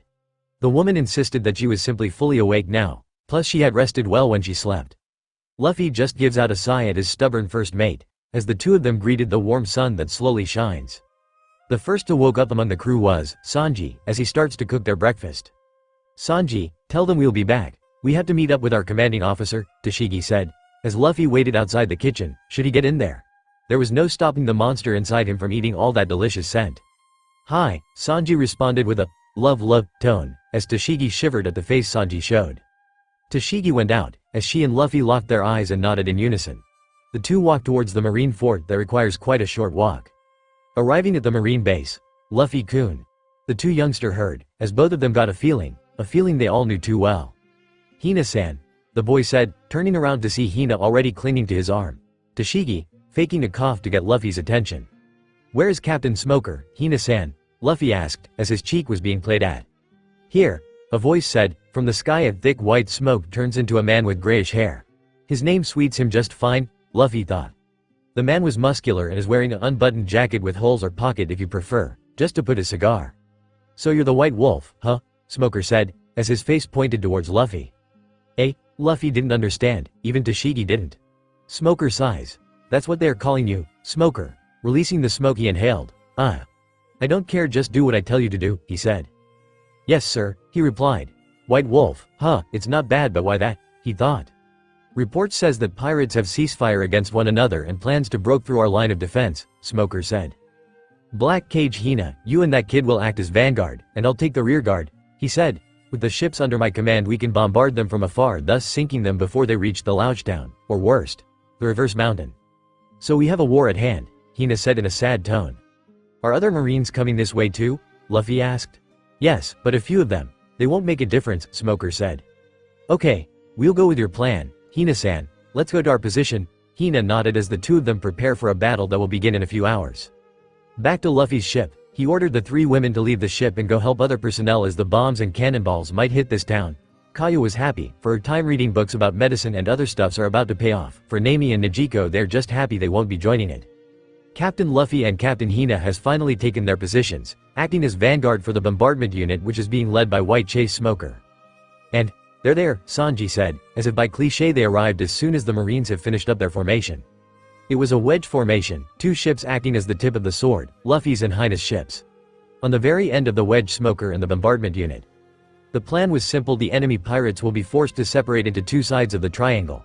As the enemies suffer from White Wolf Luffy and Black Cage Hina's attacks and their crew, the entire bombardment unit had already planned out their trajectory, thus avoiding hitting their own if they remained in their position. The first cannon was fired, then the second, and then the third. As the cannons continued to rain both sides of the party, Luffy, Zoro, Tashigi, Sanji, Usopp, and Hina with her crew, has attacked and boarded as many ships as they can. They've gone into pairs. Luffy and Tashigi, Zoro and Sanji, and lastly Hina and Usopp. Luffy and Tashigi has gone ship into ship. The ship that they've left not only act as a shield on their ships, but it also acts as a blockade. Who are these two? A captain yelling, as he saw his entire crew gets decimated by the duo. The two of them moves in a very synchronized way. Zoro and Sanji cleaned up as well. However, they had constant arguing between who was better or worse. The lines Marimo and Arrow Cook was repeated again and again that the enemies will quite remember them. Hina saw how coward this guy is. Even with a rifle, his nervousness and constant fear might be his end or his savior. "Oi! Attack them now," Hina yelled, as her arms started to shape like a stretching iron, forming into a huge circular cage. Usopp grabs his bombs and throws it inside. Boom! An instant group of pirates eliminated with a single combination. "Nice," she said. "Not bad," she added. After that, Smoker didn't forget to do his role as well. Most of the ships was eliminated but Smoker. But something was wrong, it was easy, too easy. Smoker was utterly shocked at what he saw, and only one thing was running on his mind, Lougetown. He instantly grabs his Den Den Mushi and commands the entire fleet to surround Lougetown and eliminate all pirates. By the time the fleet has arrived, it was long over, each shop ransacked, its items and merchandise is gone. Marines, pirates, and civilians was all over the floor. "They've putted a hell of a fight," Smoker said, closing the eyes of a young Marine. Sure, he didn't forget Lougetown to be defenseless. He was just too focused on the pirates on the horizon that he lost sight of the town. What's worse, they didn't know what pirate group has gotten in or how many. There were a lot of civilian survivors and a few Marines. Smoker said he's sorry, but he has to know which crew has gotten in. The wounded Marine was happy to help, and he says the people who had grabs his attention. First is Buggy the Clown. Second was the beautiful and slim Alvida. Third was a man wearing a hat, Trafalgar Law. Then there was this man, a man who could control magnetic force, Eustace Kid. And a pink-haired kid, commanding such a large force. Smoker asked him who it was. He yelled his name on Roger's death stand. "Kobe," he yelled. The soldier said, between his coughing up of blood. Then he finally loses his consciousness. Smoker ordered to pass this info to Marineford, and give them their orders immediately. The White Wolf and his crew has better things to take care of. Nami, Najiko, and Kaya. They were all at Lougetown when this happened. Left and right they've searched, every alley, every shop, and every house. Just when they were about to give up, they saw the three of them standing there, all smiles and hugging a woman. "Tashigi," Luffy said with confusion. However, the captain looked at his first mate and she was there right behind them. Zoro kneeled as his eyes started to form up tears. Yo, you're alive. Hey, the woman said. Can you get more annoying than this? Sanji said, as he and the crew have been in Loungetown for at least a day after the battle. Zoro was there, still crying, his face was full of tears of joy, and it's kinda getting annoying by now. Marineford has sent a high-ranking officer to question everything that has happened here. For Black Cage Hina, an elite amongst the Marines, has been sent into the Grand Line to subdue or kill any pirates that made past the battle at Loungetown. Smoker was on his room, as he keeps on answering different questions not just from the Marines or media, but also from an organization that has control over all the places in the world, the World Government. The World Government handles not pirates, but terrorists that may cause chaos and disorder from its lands. Shut up. Arrow Cook. The green-haired swordsman replied between his sobs. Even Sanji didn't felt like himself when he sees this bastard sobbing, even if it's tears of joy. Sighing, I can't take these anymore, I'm gonna go somewhere else, he said. Putting his hands on his pockets he started walking. Usopp, Kaya, Nami, and Nijiko followed Sanji right after he left. Don't get the wrong idea, they're happy for Zoro but it was getting annoying at this point. Which left Luffy, Tashigi, Zoro, and a woman who's called Kuina. So let me get this straight, Luffy said, as he scratched his temple. You two are twins, he said grinning and in a cheerful tone. For the last time. Tashigi paused. We are not twins, she and Kuina yelled, which disappointed Luffy. Come on. You two really do look like one another, he said, as if by some reason he was forcing fate that these two should be twins. The two women sighed, as veins were starting to show off on their temples. I got it, he said, as he muttered something that nobody quite understand. So Zoro, you've become the greatest swordsman of the world yet? Kuina said. Peeved. Luffy tried to restrain himself from laughing, as he remembered how Mihawk ignored Zoro. Zoro glared, which instantly shuts the captain, whistling, acting like he didn't try to laugh at all. Zoro glared at the young man, waiting for him to crack. Sorry, he said, then he chuckles. So you're stronger than Zoro? Kuina asked. Luffy simple shrugs. He's not the type of person to boast his strength or his skills in battle. Zoro. Still weak as ever, eh? She said. Zoro remembered how cocky this woman was, and now she's 10 times more cocky. Though the woman did hit puberty well, slim and athletic body, with an ample buxom and a very curvy figure. Tashigi did look like her, but for Tashigi she was still on her development years. Zoro simply tilted his head downwards. Wow, she's annoying as ever, he thought. He was smiling. She can annoy me anytime she wants, if she promised she won't die. The swordsman was confused. He didn't love her except just a simple admiration on how she handled herself with swords even though she's a woman. Yet for some reason he cares too much for her. Is it love? But he knows truly inside him that there's no feelings, or rather a different kind of love, like a family. Kuina draws her sword. Let's do this Monkey D. Luffy, he said, drawing his sword. The two of them dashed at each other as their swords clashed. Less than a minute later, Kuina found herself in a desperate situation. Luffy's blade just an inch on her neck. I lost, she said. Luffy smiled. She was truly stronger than Zoro. Skillfully. Men really are more stronger than women, that is a given fact. However, it didn't mean that men will and always win against women. It's because I'm a woman, she said, cursing herself. Luffy offers a hand, as one knee of hers was bended on the ground. Holding her hands tight, it's not because you're a woman, skills and willpower wins the battle any time of the day, he said, giving her one of his usual grin. She blushes as Luffy said that. He remembered how Zoro said that to her when they were still kids, and that might be the reason why Zoro followed this young man. Look at her, she's more stronger than she looks, Luffy said, turning her head towards Tashigi, in which she blushed both from jealousy and happiness. Marines of different ranks, low and high, started running towards the square. The officer from Marineford is here, a young recruit said, when Luffy asked him. Each and every one of them had also moved towards the square. As for his other members, well, they're probably there already. The White Wolf is right. His crew is already there waving hands at them.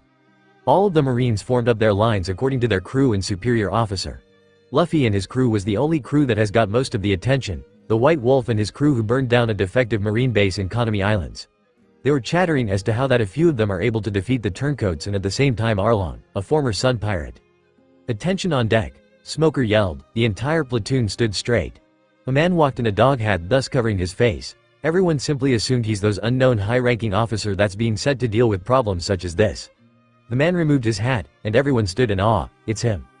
Ji-chan, Luffy yelled. Then everyone remembered, this was Garp's grandson, as everyone's attention was splitted into two. The hero of the Marines and the young man who recently had his debut as a Marine officer, White Wolf.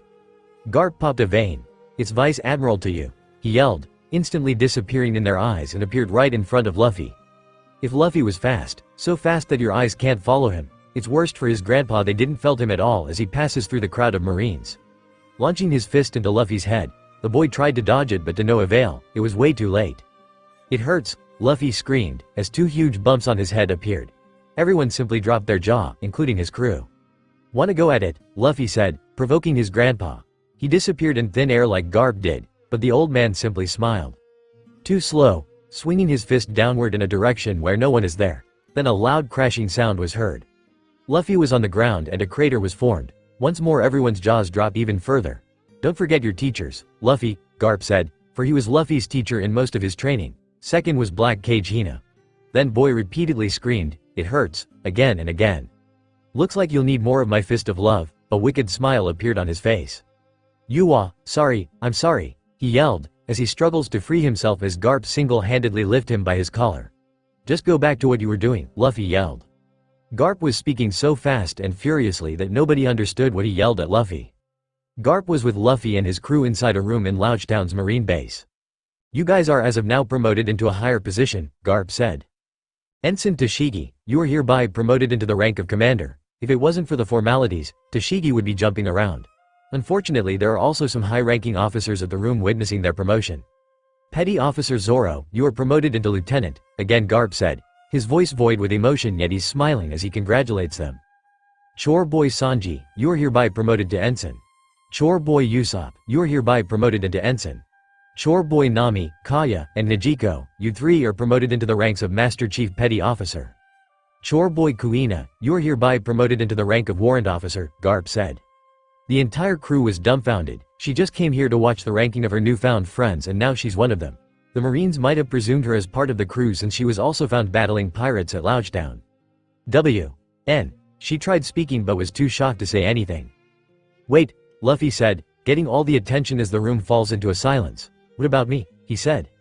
"What about you?" Mouth was wide opened. The boy was the only one who's not promoted, though he remained the highest rank amongst his crew. He's still saddened as he didn't hear his name got promoted. "Well, this sucks, I'm going to eat," he yelled, stomping his way out of the room like a child having tantrums. "Welcome to the group," Zoro smirked at Kuina, in which she just sighed. "Well, if I'm gonna explore the world, might as well to do it in a legal way," she said, laughing so loud as she catches up to her new captain. The entire crew was celebrating all night, while Luffy eats his meat while his face was pouted. For some reason the newly promoted commander found this to be way too adorable. She just wanted to go up there and cuddle him. "So, you aren't gonna tell me what you saw?" Garp said, as Smoker joins in the fray of old men drinking. "I'm an old man, battling with Roger was always full of surprises, good and not," he said as he chugs down his ale. "I know fear when I see one," he said. "Dragon," Smoker said, in which Garp was caught by surprise, spitting some of the ale he just drank. After the events, the crew decided to help rebuilding Louchtown. No orders from the top yet, so after that they've partied every day, of course, which includes Luffy still pouting about not getting a promotion. As he keeps on blaming his grandpa, Zoro and the rest were drinking and sleeping for the past 3 days. That didn't mean that the crew didn't train, they'd continue their training from morning to afternoon. Smoker arrived with orders. He ordered Luffy and Tashigi into his room. "Kid, from now on you're at the Grand Line," was all Smoker said, as he instantly dismissed the 2 young Marines. Everybody was excited for they were all waiting for brand new adventures. Marineford also notified the crew of Captain Luffy that it's one of the special marine groups that has freedom over the Grand Line. Meaning they only have to report once after 5 months, and their mission was simple: capture, kill, and destroy pirates. But that didn't mean that they aren't free as they think they are. Should orders be delivered upon them, they are to obey the instructions immediately. Luffy was disappointed that they aren't going at the reverse mountain. He truly was excited to feel the upstream river.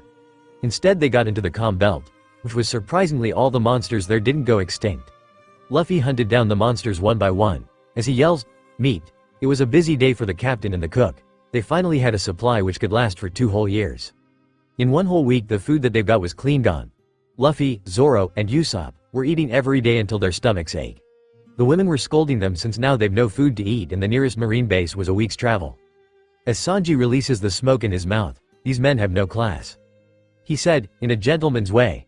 Nami instantly rams her fist into the Sanji's head, causing a huge red bump. "You're the cook. Why do you keep on cooking then?" For an instant he realizes that it was all his fault. He could have stopped cooking but Luffy sweet-talk him by saying how's he the greatest chef in the world, and Zoro with, "The taste of your food is as good as how you love women," and Usopp with, "He really is a gentleman, not to mention the best cook ever." Kneeling as he asked for forgiveness into the starving women. The cook promised that he'll be the hero in their meals to come. Well, that being said and done, they could do nothing except find an island where food are plenty. Heck, they would even go with just fruits. What the? All of them said in unison, arriving at an island in which there are hundreds of people cheering for them, as if heroes returning after slaying a great monster. Welcome to Whiskey Peak, a huge banner was displayed on the docking area. Welcome to Whiskey Peak, a man said, who had a red nose, a hairstyle that has been used during 16th and 17th century, and has a blonde hair. What's this all about? Toshigi said, fixing her spectacles. My name is Igarappoi, and I am the mayor of this town, he said, holding a saxophone. We always welcome people who are coming from the blues and into the Grand Line, he said, cheerily. The crew was amazed that every day this whole island was celebrating and partying. A whole day of partying, drinking, and fun. Everybody was doing whatever it is they wanted until night came and took over, causing a silence as everyone sleeps. Nami and Nijiko were literally drunk that they even puked at the barrel where the beer was. Usopp and Kaya slept on the couch after having fun on some of the games that had been held.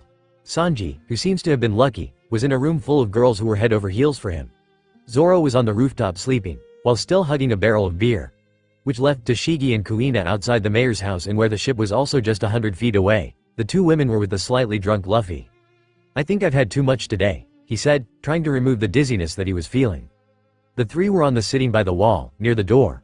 Luffy suddenly leans his head towards Toshigi's shoulder, which caused her a eep and a furious blush. Enemy. Luffy said, he might be slightly drunk but that didn't dull his senses at all. Toshigi and Kuina nodded, as all three of them suddenly dodged the very heavy person that drops on them. I see, that's why they call you the White Wolf, a woman said. She was wearing a huge yellow lemon-like hat. Then another man appeared, black hair in a dreadlock style, wearing the sunglasses, and he was picking his nose. And these must be his fangs, the dark-skinned man said, referring to Toshigi and Kuina. Then he threw his booger at the three of them, in which Toshigi easily blocked. Please stop that, it's disgusting, Toshigi said. One might think she was just kidding with the tone in her voice. But she really wasn't. After blocking the shot, she was so disgusted that she shivered for a moment. I can't believe Baroque Works is gonna be in a treat, the woman said.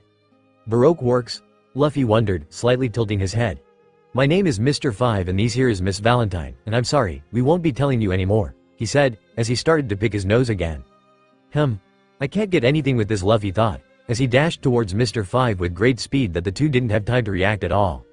Pulling his sword, he hits the back of Mr. Five's head with his sword's butt cap, making him lose his consciousness. Miss Valentine suddenly floats high up into the air, and started to drop so fast that she weighs at least 200 tons. She drops in a slant direction as she form a kicking position straight into Luffy's chest. Tekai, the White Wolf said, sure his body was like an iron carapace, but sure still made him fall back. He then punched Miss Valentine hard, that even when she was weighing 200 tons it sent her body flying. Wake the others, Toshigi, Luffy said, which the commander followed. Kuina, go with her.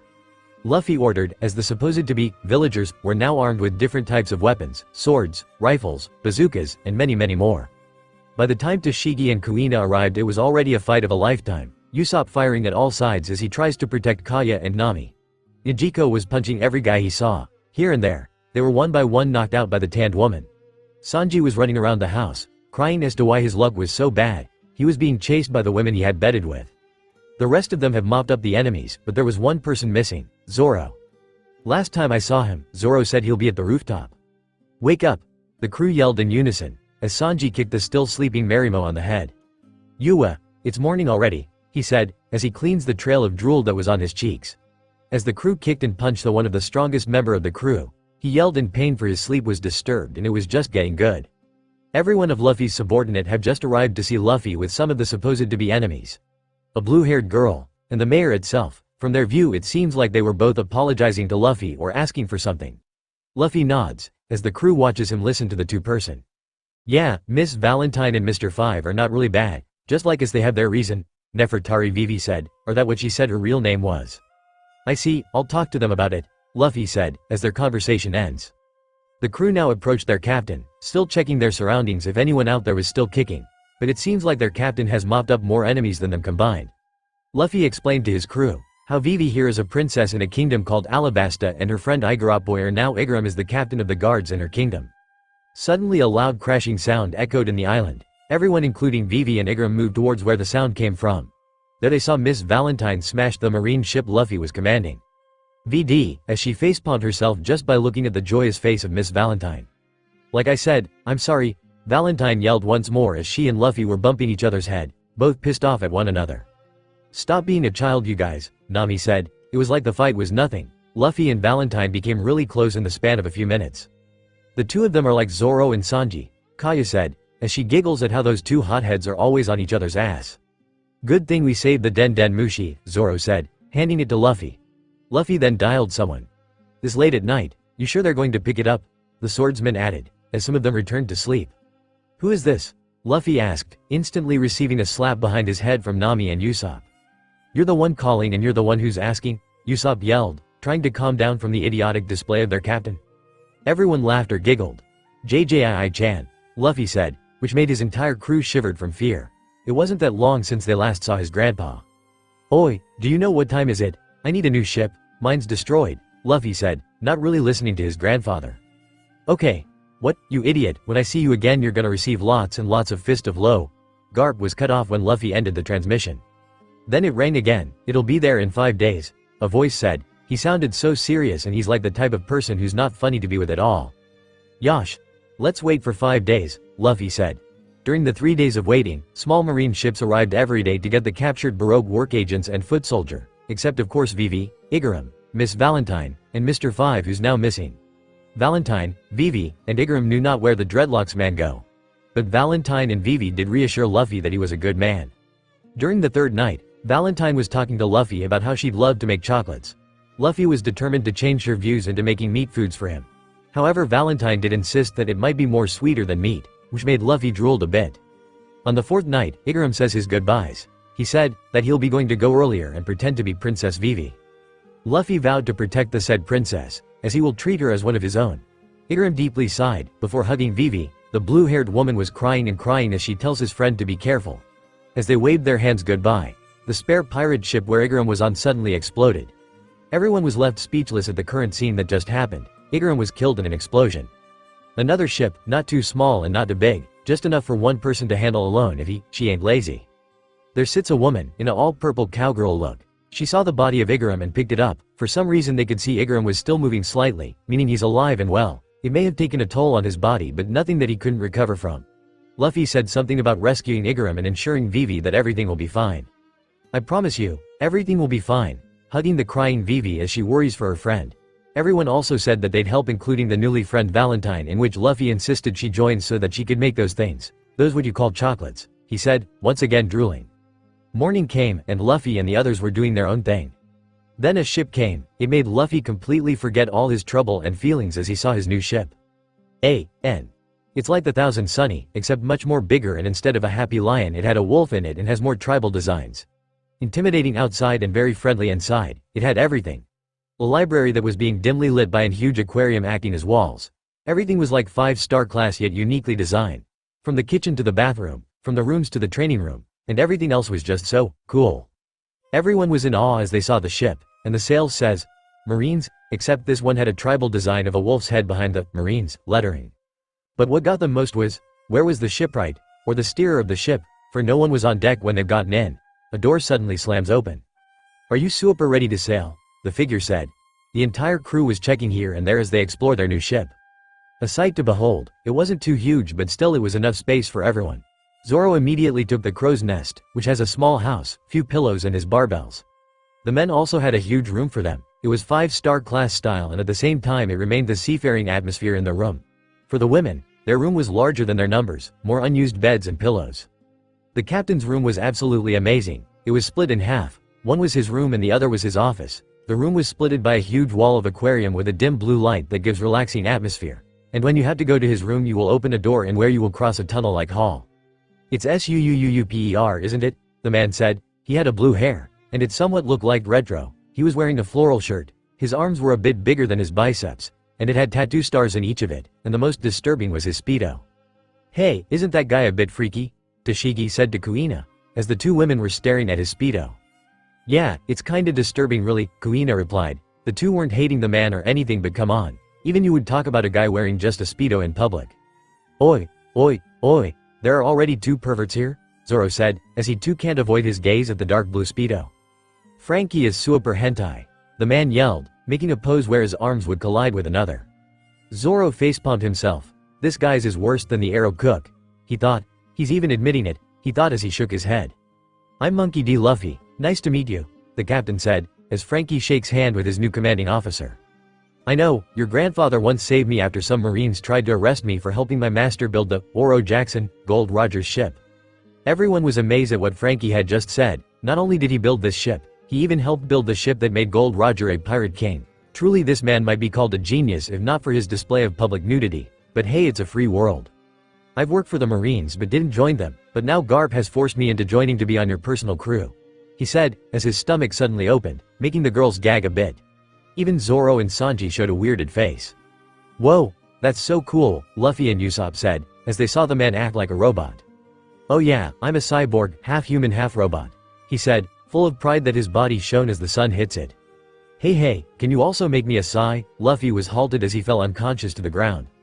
Everyone rushed to his side, as they saw his breathing labored, his body sweating heavily, and that temperature that might just get you burned. Zoro and Sanji had to carry Luffy to his room. Kaya was already there preparing some medicine and first aid kit. Hours after Luffy fainted, Kaya still couldn't distinguish what ails in their captain. Like always, Nami, their navigator, commanded the ship on where it was headed or if a storm will come about. Yujiko was always at her side, so was Usopp as the two of them hoist the sails. Frankie was now steering the ship, a ship he knew very well. Tashigi was beside his captain, holding his burning hand. She was starting to cry at the sight of his beloved captain.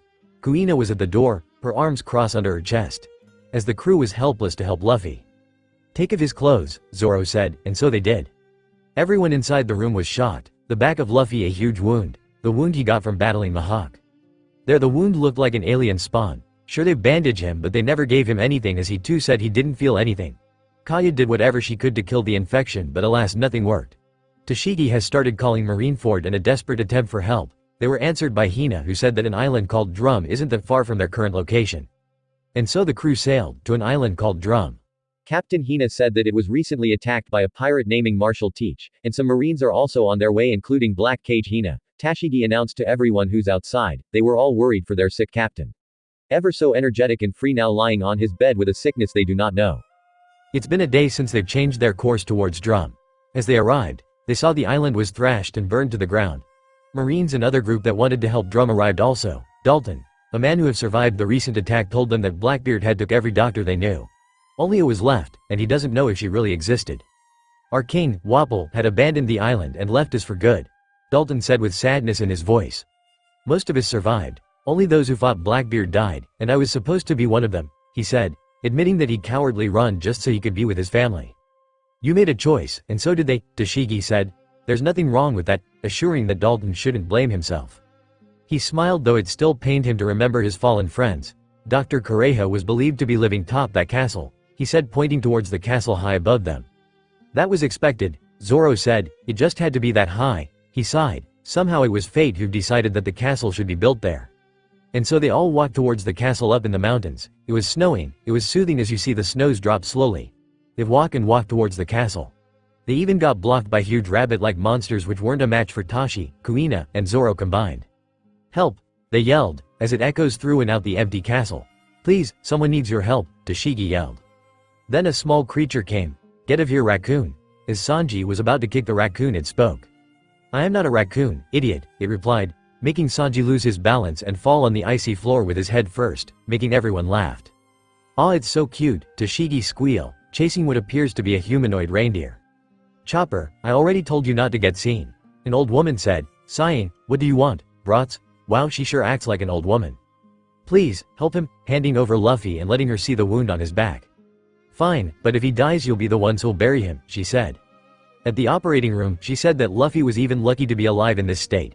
The infection has spread throughout his entire system, and it's just a miracle or some force that has kept him alive. Most of them were glad to hear that he was okay. Save for Vivi, who still has to worry about her kingdom's situation, much more her father, the king. Night came and Luffy woke up. Everyone was inside the room he was in. They were all sleeping so peacefully, and one certain reindeer was just finishing up checking Luffy. They both said their hello, as the two of them can't sleep as well. Luffy was already asleep the whole time. He's not gonna sleep some more, and Chopper who can't sleep because with these people in the room, plus he had to check up on Luffy from time to time. And that's why I wanted to sail the seas, Chopper said, finishing up the current topic about him wanting to see the world, but he's afraid that people will define him as a monster. But you're a reindeer, not a monster, Luffy replied. Chopper was glad to hear that there was at least someone who hasn't hated him or was freaked out by him when seeing his state. Little did the two know that a pair of old woman's eyes were watching them. Morning came and the entire crew was woken up by Luffy's joyous shouts. They looked outside the window to see their captain playing with Chopper. "Yo," he greeted them, "meet our newest crew member," he said, pointing at Chopper. "NN, nice to meet you," he said, stuttering. Flashback, few hours ago. Dawn came and the two continued with THK about everything, their lives, their habits, just everything. Dr. Kureha came inside and sat beside Chopper. She then told it how Chopper and her friend died. It really hit the two of them.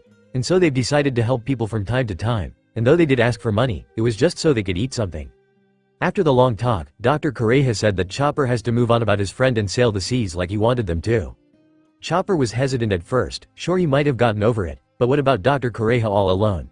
The doctor reassured Chopper that she's gonna find a new home, together with Dalton and the townspeople that have survived, and that she's gonna be socially communicating with them as well. And with that, Chopper and the doctor promised each other that they will see each other once more. Of course that didn't go without Chopper or crying. Flashback ends. And so, like that, he's gonna join us, Luffy said, as if a countdown has started. 1, 2, 3. Go! The women chased the cute fluffy reindeer around the snow. The crew then returned to the ship where Frankie was left to take care of. "It's SUUUUPER cold," he yelled as he waves his hand to the arriving crew. "Wear some pants," everyone screamed, except for Luffy who didn't mind and Chopper who still doesn't know Frankie. But as they near the ship, "Luffy-kun," a very, very familiar voice echoed in the forever snowing island of Drum. "Hina-san," Luffy said, turning his head but failed. Tashigi grabs her captain and jumps into the boat. "What about Hina-san?" Luffy said, but Tashigi didn't mind his words. As the ship started to sail they heard Hina's voice, "Damn you woman. I'm gonna get you for that," she screamed at the top of her lung, earning Tashigi a smile. It was a hot afternoon and the naval crew of Monkey D. Luffy was beat by the heat they were facing. Their tongues rolled out, as they tried to breathe every cool air that rarely passes them. Fortunately and unfortunately, Sanji was the cook. Fortunately, for the girls receive a heavenly treatment from the blonde cook as he serves them with cold refreshments. Unfortunately, for the boys he kicked their weak and thirsty bodies. "Nay, Sanji, please. Make us some too," Luffy said, with every inch of his strength left grabbing Sanji's left ankle. For some weird reason, the blonde cook hated serving them. Well, not Luffy and mostly only Zoro when it's not mealtime. But this time, should he let them taste it or even give them anything but water, their supply will run dry too. How can their captain devour so much food? If he's made of rubber it would surely make his stomach bloat. "Luffy," Nami said, as she hands him her cup with her used straw in it. "Thanks," the raven-haired boy replied, as he sips from the straw that Nami had just used. Tashigi, who was enjoying her own drink, didn't notice the sight in front of her. It was too late, as she saw Luffy sipping down the drink that Nami gave. Well, she could care less about the drink, but the straw was a different thing. "I indirect kiss," Tashigi blurted out, making all attention towards Nami.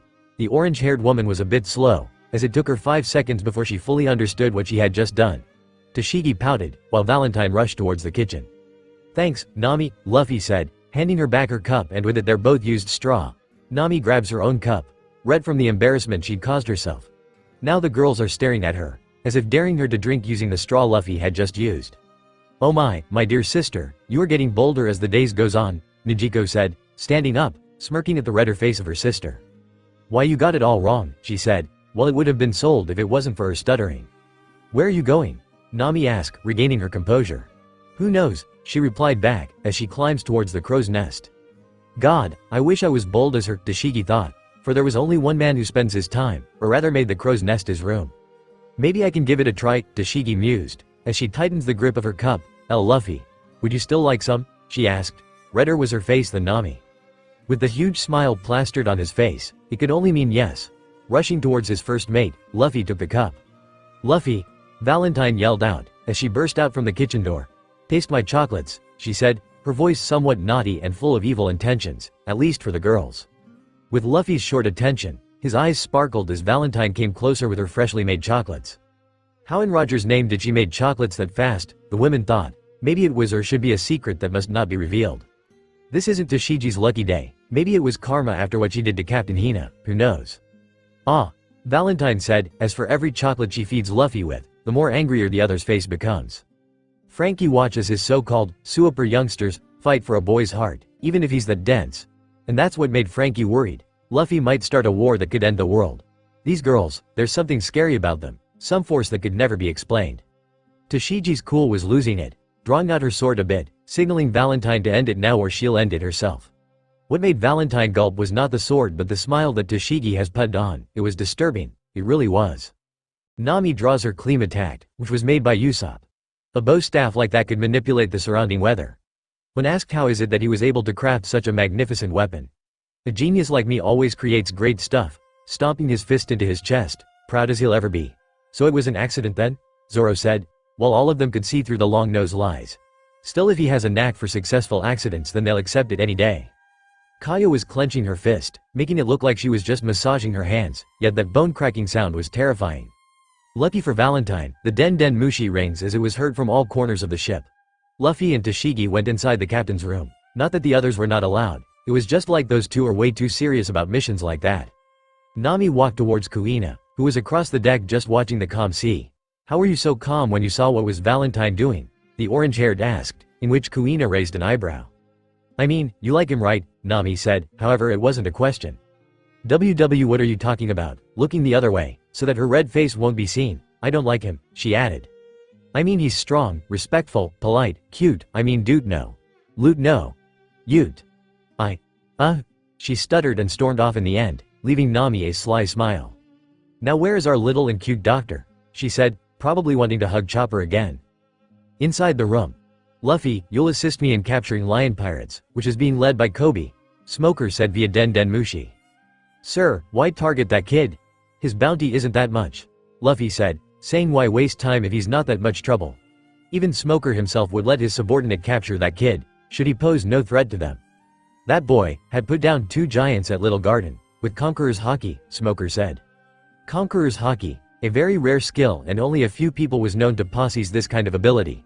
Its powers was said to put any man whose will is weaker than yours to sleep, though much is to learn about it, it was the only thing the world has researched, for now. That ability is so rare that only 1 in a million people has it. It gives the user to dominate one's will. Like said, as of now the ability is to knock out weaker enemies, though through training one can freely dominate a single target's will or target a much more larger group. To the Marines' disadvantage not even the admirals has this ability save Garp, and Luffy when he joined the Marines. That is why he is like the rare jewel the Marine had founded, letting him do mostly what he wants when there are no orders, so that their most prized possession won't be lost or worst, rebel. Where is he? Luffy said, his voice more serious than it ever was. Alabasta. I'm also on my way there now, Smoker replied. I also have something to report, Luffy added. The young boy then explained what happened at Whiskey Peak, explaining how the princess of that kingdom is under his protection. Smoker agreed to Luffy's plan that it should be a cover mission, and not publicly. They don't want to have a war at their hands by the time they got there. Plus their main objective is capturing that pink-haired kid. With that Luffy ended their conversation, massaging his temples. More troubles, huh? Chuckling to himself, as Toshigi gave him a friendly hug. The two of them went outside and, show yourself, Luffy said, instantly alerting his allies as they all formed up a semicircular formation. Since the wall is at their end they didn't need to protect their backs. Glad that every one of his friends are on deck as they managed to quickly create a defensive formation. Well, my little brother, now a captain. That voice, so familiar yet so different from what Luffy has on his mind. Landing on the deck of the ship, you've gotten strong. You know being able to detect me with your haki, the man said. He had an orange cowboy hat, large red prayer beads that acts like his necklace, blue short, topless, raven-haired like the captain of this ship. Ace. The young captain replied, his eyes narrowed at his big brother's sight. The two siblings might be far away, but they knew all too well that each of them was keeping an eye out for each other. Luffy with the Marines' intel, Ard spies and newspapers. Yo, how long has it been? He said with a smirk on his face. What are you doing here, if you plan to hurt my furry? Oops. Let's not go there, I'm just simply asking if you've seen a guy named Kobe. You know a pirate? The older man replied. Luffy's silence means that his big brother should explain. Well, Gramps has taken an interest for him. Not G-chan but W.H. I know, he replied coldly, yet for some reason there was caring in his voice. Well, it was stupid of me to come here, he said chuckling as he stood on the rail of the ship. You know that we can't be brothers anymore, not with this life. Luffy nodded, sad as he may be there was no other choice. He's a Marine and his brother a pirate. Fire Fist Ace, 2nd Division Commander of the Whitebeard Pirates, a very dangerous man. White Wolf Luffy, rank, Captain, the lead amongst his fellow Marines besides his young age, rumored to be the next hero. Brothers of Black and White. Luffy and the gang arrived at Rainbase, a city in Alabasta popular for its gambling industry. It had survived many droughts. Money was probably its medicine. An underground organization called Baroque Works, controlled by a man called Mr. Zero, is attempting to start a war where he'll use both sides for his own and personal gain. A man who must no longer walk this world. They have drawn too much attention as they walk towards the biggest casino in the city. Wearing that marine uniform has more disadvantage than they thought. Vivi gasped a bit enough for them to realize the dagger on her neck. Weird thing is that the dagger came from an arm that sprouted on Vivi's back. "If you would please kindly follow me," a feminine voice said. Her voice was full of maturity in it. "And what would you define as a woman?" There, a female so beautiful Sanji lost his consciousness. She was the same person who blew up the ship Vivi's friend was on when they were still at Whiskey Peak. Luffy, not wanting to risk anything, he decided that following her was the best option right now. He knew all too well that their chances is getting slimmer as they near their unknown destination. They were locked up in a steel cage. Without their weapons they are rendered useless. Though Luffy tried Rankyaku, Tempest Kick, the steel was as hard as it was cold. "I'm sorry if I put you in that position, Captain." A man walked towards them, wearing a brown long jacket and that scar on his face. "Crocodile," Luffy growled. "I'm afraid I'm going to have to leave you now. I still got plans." Laughing his ass off, he destroyed his aquarium as the very huge crocodile starts to swim underneath their cage.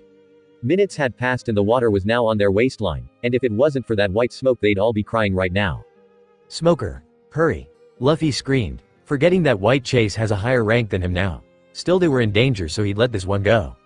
Smoker volunteered to find the now escaping Kobe. As soon as rumors of war had spread, the intel on Kobe was that he was leaving the island. Luffy, Tashigi, and Kuina separate themselves from the group. They were Team Crocodile Hunters, while the rest was Team Bring Vivi Back to Papa. Yes, Luffy was the one who planned and named everything. The trio started to follow Crocodile's path. Unfortunately, what they saw was just sand. Luffy looked back only to see a half-materialized crocodile swinging his hook at the clueless Tashigi. Realizing Luffy's reaction, Tashigi instantly draws her blade and faces her opposite. However, that hook was only inches away for her chest. She closed her eyes, expecting the very end of her life. She felt a bump as she landed on the hot desert. Looking up, blood drips all over her face, as the sight she saw was something she'll never forget. Luffy blocked that swing at Tashigi. Crocodile's hook had pierced through his left abdomen and the tip of the hook outside his right, leaving a gaping hole as Crocodile releases Luffy. "Typical, yet it always work," he said, smirking as he vanishes while Kuina swings her sword desperately trying to hit the logia type. "Luffy!" The two women screamed as they knelt before the lifeless body of Luffy. Tashigi and Kuina started panicking. Left in the desert with a dying boy, anyone would panic. Let's calm down, we need to think this through," Kuina commanded, as she started removing her marine coat, wrapping it on the wound that Luffy received. They started to walk, not long before a small sand sled arrived. "You," Tashigi yelled, drawing her blade. "Looks like you two need some help," the woman replied, chuckling as she looks at the dying Luffy. The two were not stupid enough to fight the woman, not when one of them is almost dying. No, they will save him, no matter what it takes. "What do you want?" Kuina said, cold as ice in the hot desert. "Nothing. I just wish to save this boy," she replied, relaxing at her seat while reading a book. The rest of Luffy's crew rushed towards Alubarna, where the rebels are also rushing, while the royal army had made the citizens evacuated while they prepare the city on the incoming attack by the rebels. Baroque Works were clearly hiding some of their agents in each side, not wanting their plan to be spoiled by anything or anyone. "Alright, we are gonna wear this cloaks, hide your face and everything else. Also act like Vivi here," Usopp said, creating a plan. "Are you joking with that many people? Why do we need this? Plus what if we got into someone with the same clothing?" Zoro said, clearly his guts telling him this will be a bad idea. Not that he doesn't trust his friend, it was just that there's a freaking war right in front of them. First, Baroque Works will probably have some agents there. They wouldn't want their long-awaited plan to be destroyed. Second, I got a password, he said, smirking. Everyone agreed to Usopp's plan. He might not be the bravest of them all, but he's good when this time comes. Frankie, Valentine, Chopper, Kaya, and Nijiko were all left at the ship to guard it. Sure, they wanted to see the cyborg to fight, especially Luffy, but they needed some to guard it, and who better yet than the one who created it. Frankie and Chopper were playing with each other, and by playing means Frankie showing off his cool cyborg stuffs while Chopper watches in amazement. Valentine, who's good at making chocolates, spent her time in the kitchen saying, "It's too hot outside," while Kaya on the other hand worries about her friends, preparing some medical supplies in her clinic. She too wanted to come, yet she'd still be a burden in her current state. Back at Alubarna, the soldiers prepares to fend off the rebellions who were in front of them, led by a man named Koza. As both leaders step out on the field, trying to settle this in peace rather than shedding unnecessary blood, Koza and two royal soldiers approached him. One of them was the current captain of this army, though that man can't be known for sure. He just fired his pistol as the soldiers cried to the fallen man in front of them. "Who did that?" Koza screamed, as he could not pinpoint the man who fired. There was too many of them. Though the smoke from the gun told the place of the shooter, he was long gone or hidden once more. Before Koza could command his soldiers, it was too late. The emotions among the royal soldiers got the better of them, as they charged at the rebellion with revenge in their eyes. Koza could no longer do anything else, except to fight them. Metals clashed here and there, sounds of gunfires and cannons were all around. Soldiers screamed, shrieked, and cried for help. This is not a place for the sane, limbs scattered everywhere, as bright red blood painted the ground. "Usopp, get Vivi into her father, her return will surely somehow settle this war," Nami said, as they make their way towards the soldiers in rebellion. "Knock them out if you can," Zoro said, "they don't want unnecessary blood in their hands." "Right. Let's go," Usopp said, as he prepares his newly modified sniper rifle. "Are you okay? How are you feeling?" Kuina and Tashigi said, barraging the now awakened Luffy. "What? That bastard," he said, remembering what happened piece by piece. He was defeated. Though Crocodile was in his element. Literally, the area was surrounded by sand. Plus, even if the two of them would fight there, he would still be at a huge disadvantage. Groaning, he tried to stand only to feel the stinging pain on his body, though he's been at a more worst situation than this. "Luffy, don't," Tashigi said. It was their fault. They were too weak to notice the Shichibukai behind them. Worst. Luffy had to save them, and it almost killed him. How could she? They live with that. That what he died as a hero. The worst feeling you'll ever get is having a hero die for you. She has to get stronger than this, she had to. If not for herself, then do it for him. So that one day, she too can protect him. "That woman whom we met at Whiskey Peak saved you. The one who's wearing that purple clothing," Tashigi said, helping Luffy walk towards Alubarna. "I see. Then I owe her a debt." He smiled, thankful that he's still here, living and breathing. He could still eat some more meat, maybe give her some. "Zoro and the others are already there," Kuina said, as she goes into Luffy's other side, which Luffy's hands are now at each of their shoulders. "Well then. Let's go." The crew were now separated, as they each will try to stop a huge group of neither soldiers or rebellion. Then say the words, "Princess Vivi is here," as they will also lead them to the location while telling other people as well. So far it's not working out for them. "Hello," an annoying voice echoed throughout the empty street where Sanji was running into. Was all he could say, seeing a very, very odd man right in front of him. He was singing and dancing, though you could clearly say he's a dude. I mean, his outfit tells the other way. "I can't let you pass, Sanji." "No," he said, in a singing tone, making the blonde cook almost puke after the odd man winked at him. "Oh God. Do you hate me this much?" Sanji knelt down, looking at the clear skies above him. He started to question whether someone upstairs hated him. If he was about to face an enemy, it'd be normal if he's normal, though lucky if it's a woman besides his issue of not hitting one. Sneaking past Sanji, Mr. 2 kissed him in the cheek. Not that he's interested in guys, but seeing as how overly dramatic this blondie was, figured he might have some fun as well. What the heck? His feet suddenly igniting, wrapped by a bright fire. He kicked the man's face, sending him 30 feet away from him. One last look, he shivered. It was crystal clear that he won't be sleeping well for the next few days. Or months. Please not years. "Sorry, I can't let you pass," a tall tanned man said. He had a shaved head. His arms started growing steel, wow steel, as if fate had chosen him to fight this enemy. Yes, Zoro has a lingering problem of being unable to cut steel, but maybe it's for the better. He might as well confront it and get it over with. He felt it. He was way stronger than he used to be before joining the Marines. He was faster, much stronger, and though his 3-style swordsmanship didn't got better like his physical abilities was, it still helped him a lot. Note to self. Practice some 3-sword style, he thought. He could have finished the fight a lot easier, but no, he has to confront his problems with steel. 3-sword style. "Onigiri," he yelled, dashing towards Mr. 1. Steel shattered, as Zoro hits his mark. Mr. 1 falls down, now fully unconscious from Zoro's attacks. Panting, Zoro knew he was so far from being strong. Like the captain. Zoro received a few cuts which weren't so serious but still needed some attention. Well, he was now tired, and what better way to relax than to sleep? He got into a hotel down the street and spent his time there, taking a hot bath, eating some delicious food, while drinking a few beers, then sleep in that king-size bed. Nami got the worst day, ever. She had to take on an enemy who calls herself Miss Doublefinger, whose powers was to turn any part of her body into spikes. NGED combat gave Nami a bit of an advantage with her clean attack. She still had a hard time fighting with her. What only made her win was she was relying too much on her devil fruit abilities. Her clothes were torn, her hair messed up, not that she's too conscious of it, but come on, a girl has got to have her style no matter where or who she's fighting. She then walked back towards the center where Vivi was supposed to be shown with Usopp. But not before stealing some very good clothes on the way. Luffy POV. I made my way into the Graveyard of Kings, thanks to that few Baroque work agents that we had found. I ordered Tashigi and Kuina to assist our Nakamas if they see them. I had no idea what they're doing or if they're even fine, but I trust them, plus I've trained them. Slowly I made my way towards the dark and creepy hallway of the graveyard. No one was there and only the torches were my source of light. Little by little I hear voices.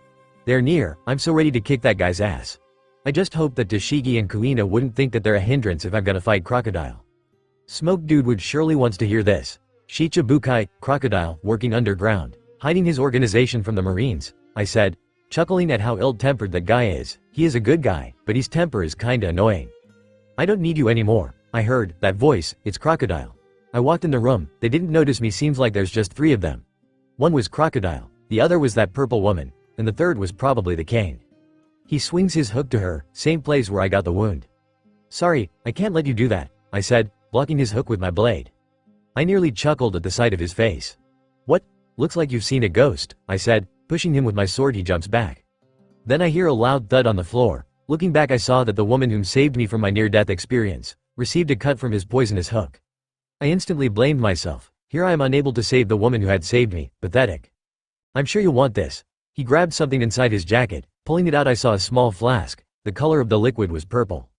In exchange for my freedom, I'll give this to you, he said, threatening me by gripping the flask harder, causing some cracks on the fragile glass. Fine, I said, as there was a shocked look she gave at me. Crocodile gave me the flask and I let him walk out. Maybe he knew he couldn't take me, but whatever his reasons are I could care less. Please, I want to die, she pleaded, stopping my hand as I reached her the antidote. She screamed, pleaded, and begged. She did it all, but how could I let her die? I don't know her, but nobody wants to truly die. She must be alone, scared, desperate, as if her only dream, her only light has been crushed and decimated into a million pieces. No, I won't let her die, not on my watch. Live, I exclaimed. You have two. If you lost your purpose then find another one, giving her a huge grin. She was hesitant but she took the antidote. Now, let's get out of here. I carried her, and the supposedly king of Alabasta outside. I was welcomed by no one. There was absolutely no one in that graveyard. Though I could hear loud cheers, it only meant one thing. And it made me smile. By the time I arrived at the coast, the woman was half awake. Here, I hand her a bag of money. At least find a new life. I smiled as I left her there. She wasn't that far from the docks where our ship was also docked. Luffy invited Frankie and the rest of his crew, who's guarding the ship, to attend the party where the king has announced that he has some important matters to discuss. My people, let us thank the Marines. They who saved us from our doom. King Cobra exclaimed. He sure was a king after that speech. How can one person handle such a crowd? Different people from their kingdom arrived just because the king has announced a party. That was truly one of the skills no person will want to learn. Listening and talking to people about boring matters. After that the party began. Of course Luffy and his crew got a private room where he and his crew can party any way they want. Alcohol and meat are everywhere. Luffy's eyes sparkled as he took a big piece and started eating it. Though he wasn't that much into alcohol, he made an exception this time. After all that near-death experiences that he had, alcohol is sometimes the answer to forget all of that. The night was fun, especially for Tashigi. After Luffy drank too much alcohol his visions and everything started to blur and everything was fun. He was hugging Tashigi like she was a piece of meat that he'll never share with anyone. Though other members did glare and started to get jealous. Well, what can they do? Luffy is drunk. Morning came and everyone started to groan, receiving massive headaches from all that alcohol last night. Take my head off, Luffy whined. It was the first time he experienced something so severe of a hangover. Luffy, I know I've been nothing but a burden, but can I join you guys? Vivi said, her eyes full of hope. Yeah, sure. I mean, if you're okay with it, Luffy replied, grinning at the princess. So, your father allowed you to come with us? Nami asked suspiciously. Anyone would. Princess of Alabasta and heir to the throne, and here she was joining the Marines. Yes, so let's go. Her voice was somewhat panicking, or rather afraid of something or someone. As the ship sailed towards their next adventure, they gained another friend aboard their ship. Vivi, Princess of Alabasta, and now unofficially recruited by the Marines. The sign-up to the Marines for special captains like Luffy was different. So long as the commander of the ship, that's Luffy for his crew, recruited you or accepts your application, then you're partly official. After that they've got to head into a Marine base and sign some paperwork. After all, they're not pirates. So, we finally sailed. A familiar voice was heard as the door to the library opens. I'm excited. She was a female, that was sure. Yet her voice was somewhat devoid of any kind of emotion, and so does her face. Tashigi and Kuina yelled. This is madness. Who does he think he is? A bunch of highly ranked Marine officers and officials from the world government are now arguing about the recent news that has arrived. This will be our downfall, we must arrest the devil child now. I agree, if she could grasp a small yet important intel, she definitely sold it to pirates, or worst, dragon. The mere name of dragon had made them twitch, they fear that name, the name in which even the unity of 170 countries couldn't arrest. He was the man who could end to their so-called justice. He was an enemy worth to be feared by the world. People, I think if we play our cards right, we could even have the advantage of this so-called devil child, a noble spoke, as everyone was intrigued to hear this. Call a meeting with the Shichibukai, and the elite of the Marines. Everyone agreed to the proposal. Luffy recently entered as part of the elites after successfully stopping the underground organization called Baroque Works. And though Luffy has failed to capture the ex-Shichibukai, the Ups forgave it after gaining a new asset. Yeah okay, was what Luffy said after Robin said that he should allow her to join, and take responsibility of the life that he had just saved. The crew was arguing on three sides, Luffy agreeing on what Robin said. The crew didn't want an enemy to join them, not to mention this one specializes in assassination and subterfuge. And last but not the least, was Sanji and his passion. Zoro kept on talking to Luffy that day till it was time to sleep. Luffy kept saying, "It's fine," doesn't really made him feel fine. Instead it made him more uncomfortable that Luffy and Robin was acting like they weren't enemies in the first place. Luffy doing his duties, passing out the report after the events on Alabasta, checking on the now higher-ranked smoker and how his attempted capture against Kobe has gone. Robin on the other hand, she had already befriended Usopp, Chopper, Kaya, Valentine, and Nami. Nami being proud that she won't be friends with Robin, yet she was the first to fall after Robin giving her a bag of gold. Robin got Kaya by talking about their books, though none knew what kind of books is it that they read. Chopper well. Chopper, she just had to tickle the little reindeer and call him cute and adorable, at times. Valentine. Well, being the two working for Baroque Works, they could already feel that there was just this invisible bond between them, and as much as Robin shows no sign of emotion, she still knew that she's not as bad as they've heard. For Usopp, well, the boy was simple. After being friends with Kaya, Usopp managed to accept her as a friend too. Should some consider Sanji? Well, that's automatic, as some would say. All you need is beauty and one hell of a body, and Sanji will always be your friend. For the last time, Zoro yelled in a whispery voice, "She's just using you." Luffy sighed, again with this, "I just don't think she's a bad person, that's all." In that room was Zoro, Vivi, Tashigi, and Luffy. He was handling some affairs of Alabasta, having a lost princess scenario. Not that he can't handle it, but let's say even for a strong marine, it's hard. That doesn't mean she can join us, cold as ice. Zoro was starting to act like a child, failing to understand the comprehension of his captain. "Will you relax, have a drink, or get Frankie and drink some cola," Luffy said. He was starting to feel irritated by the three styled swordsmen constantly repeating the topic that they've just discussed. "She's not going to hurt anyone, I promise," he said. "Fine." Storming out of Luffy's cabin, the young swordsman went to his room and did what he's best with other than swordplay and drinking, sleeping.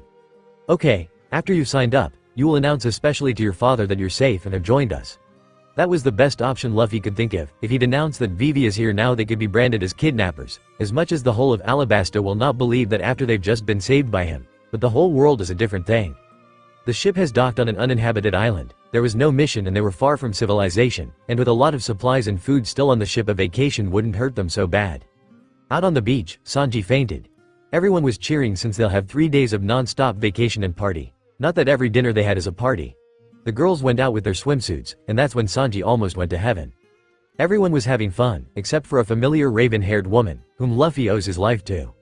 "Let's swim," Luffy asked, giving her his usual grin. "I can't, I'm a devil fruit user," she said, smiling while her face remains devoid with emotion. She almost gasped. Luffy was carrying her as he runs down towards the sea. Chopper was on a small boat, a boat-like toy which is made for children, in this case by Frankie. She felt weak, as the seawater touches her skin, but his grip on her, it made her feel safe, it made her feel alive. Though she remained with her poker face, she was happy inside. She's never had fun like this ever since she could remember. It was dark, everything was, that was until this moment. She chuckled at how her entire life her feelings change in a single moment of fun. Little by little the crew learned to accept her more openly, though they still did not trust her completely, but it's a start. How can she trick and use this crew? How could she? They're all fun regardless of her not the active one. She's still having lots of fun just by watching them. Is what she would like to express. She was floating on the seawater, rather Luffy was helping her float by using his one hand on her back. Yet, she remained smiling, which may have been a bad move since most of the girls were glaring at her. Tashigi was the worst. She giggled, which made Luffy laugh suddenly. Their laughter was contagious as the crew swam started laughing as well. Even the pissed Tashigi was. Everyone was sitting by the bonfire that they've made, save for 3 people. Zoro, Tashigi, and Robin. What are you planning? Tashigi glaring eyes at the woman whose emotion seems to be non-existing. Don't play games, woman. Our captain may seem to trust you, but I won't hesitate to slice your head off, Zoro said. Same as Tashigi, both of their voices were as cold as ice. The two were interrogating Robin, who have started to sweat a little. Sure, she was planning something. It always has been her way. Use or be used, that was the law she lived in even when she was still a child. Though things may have been a bit different, this crew was unique. One day you'll find friends whom you'll put your life to as much as they will put their life for you. She remembered the words of her giant yet gentle friend. However, right now Luffy was the only person who's going through her mind. He was different. He saved her because he wanted to. He didn't ask for anything in return so far. Heck, it was her who had joined the crew, and not for a single second did he had doubts for her. Our captain.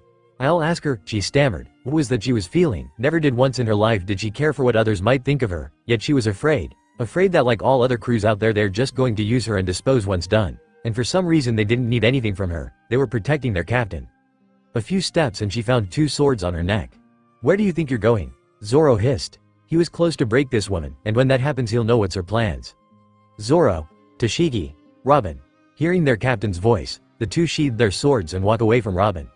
A few days, just for a few goddamn days, she was feeling all sorts of emotion that some would call weakness. No, she had to stay strong. She was given another chance, she just had to hang on for her dreams. Robin.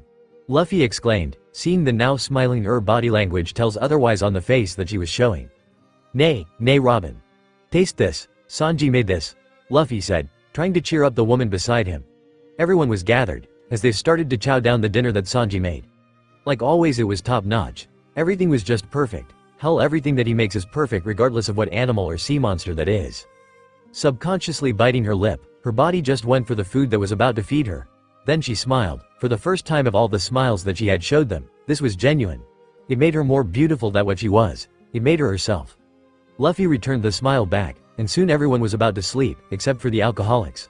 Zoro, Nami, Kuina, and Frankie. Well, it was colas for him. They just need some time, was all Luffy said, as he escorted Robin to her tent, which she was sharing with Kaya.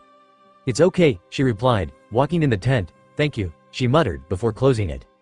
There was no reply except the sound of a smile. She liked it, those tiny moments of happiness that she had just from a few days of spending with them. Morning came and everyone was excited. It was the second day of their unofficial vacation, and the women had many activities on their mind. That is until a huge marine ship arrived. Luffy, an old man's voice was heard, as it echoes in the open area on where their camp was sited. Ji-chan, Luffy replied, his hair was still messy after the sleep which he had just woken up to. Walk with me, Garp said, as he put an arm around Luffy's shoulder. We need to talk. With just 4 words that he added, Luffy started to sweat bullets. I hope you know what you're doing, Garp exclaimed. The boy already knew what was it they were going to talk about after hearing that. I know. Why? I don't know, I just do. You're causing some troubles amongst the higher-ups. Why would they care? Let's say some asset of yours is dangerous. With a sigh, Garp continued. What if everything turns around? Looking down on the ground, Luffy didn't counted that part. She won't, I just know it. Alright.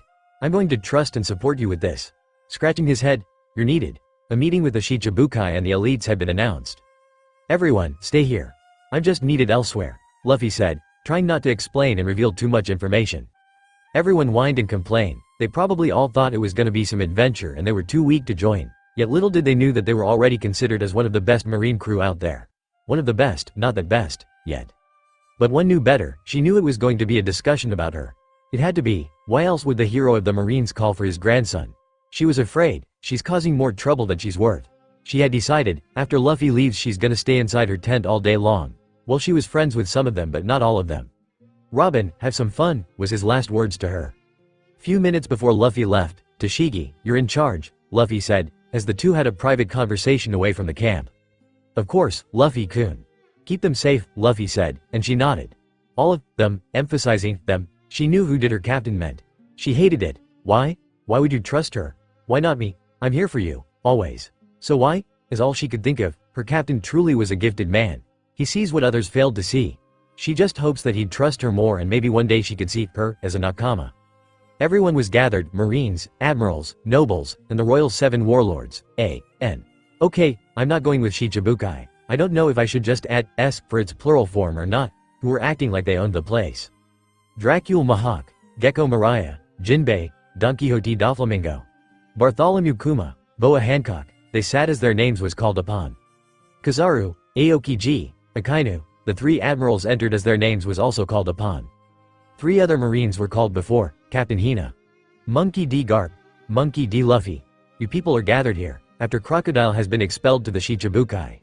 As you all know, Captain Monkey D. Luffy and his crew single-handedly saved the kingdom of Alabasta, one of the most important kingdom and family in the world government. Sengoku was cut off by Doflamingo. Yet, he let him escape him. Wonder what could be so important that he had let that idiot go. This weird guy who's wearing a cape made of flamingo feathers was mocking him. Wonder what would feel like should he drive his sword up his throat. Just by one look this guy was sick.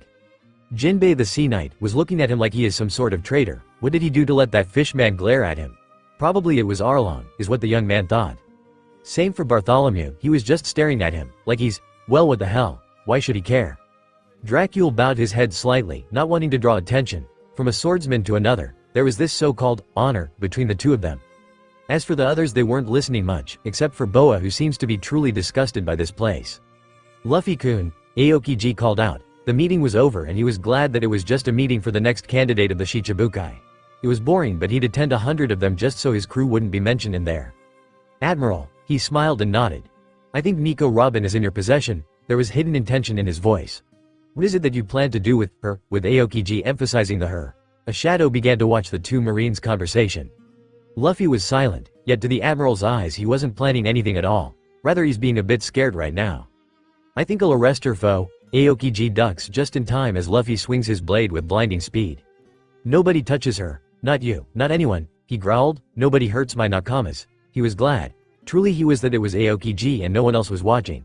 He didn't know what got into him. His blood simply boiled after hearing the Admiral talk to her like he was some inanimate object.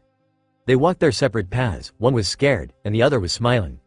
Seems like I didn't kill you for no reason at all, the Admiral thought. Remembering that it was he who froze the giant and set Robin into that dark side of the world. He was happy, she might have found her place, finally. The shadow also smiled at the events that she saw. Yes, she was a she, and she's the one person whom men should fear most. He arrived back at his crew. Everyone was about to go to sleep. It was night and it was a good thing that the winds were with him. The meeting was ended 2 hours after it was finished, and almost 8 hours each was their travel time. Thanks to the sea train it was much faster. Luffy, we had so much fun today. Not that I'm happy, you idiot, Chopper said. He might have to work on that mouth of his. Robin played with us. She's really fun. Well, not that I like her, you idiot, the reindeer added, causing Luffy to laugh.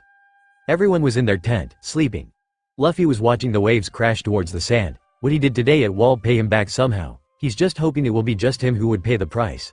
Hey, hearing a gentle voice that sent ice towards his spine. I heard you had lots of fun today, he said, his voice soft as the breeze of winds right now, and gentle as the night was. Yeah, she said, however like her usual self it was her poker face that ruined it, but her voice didn't lie.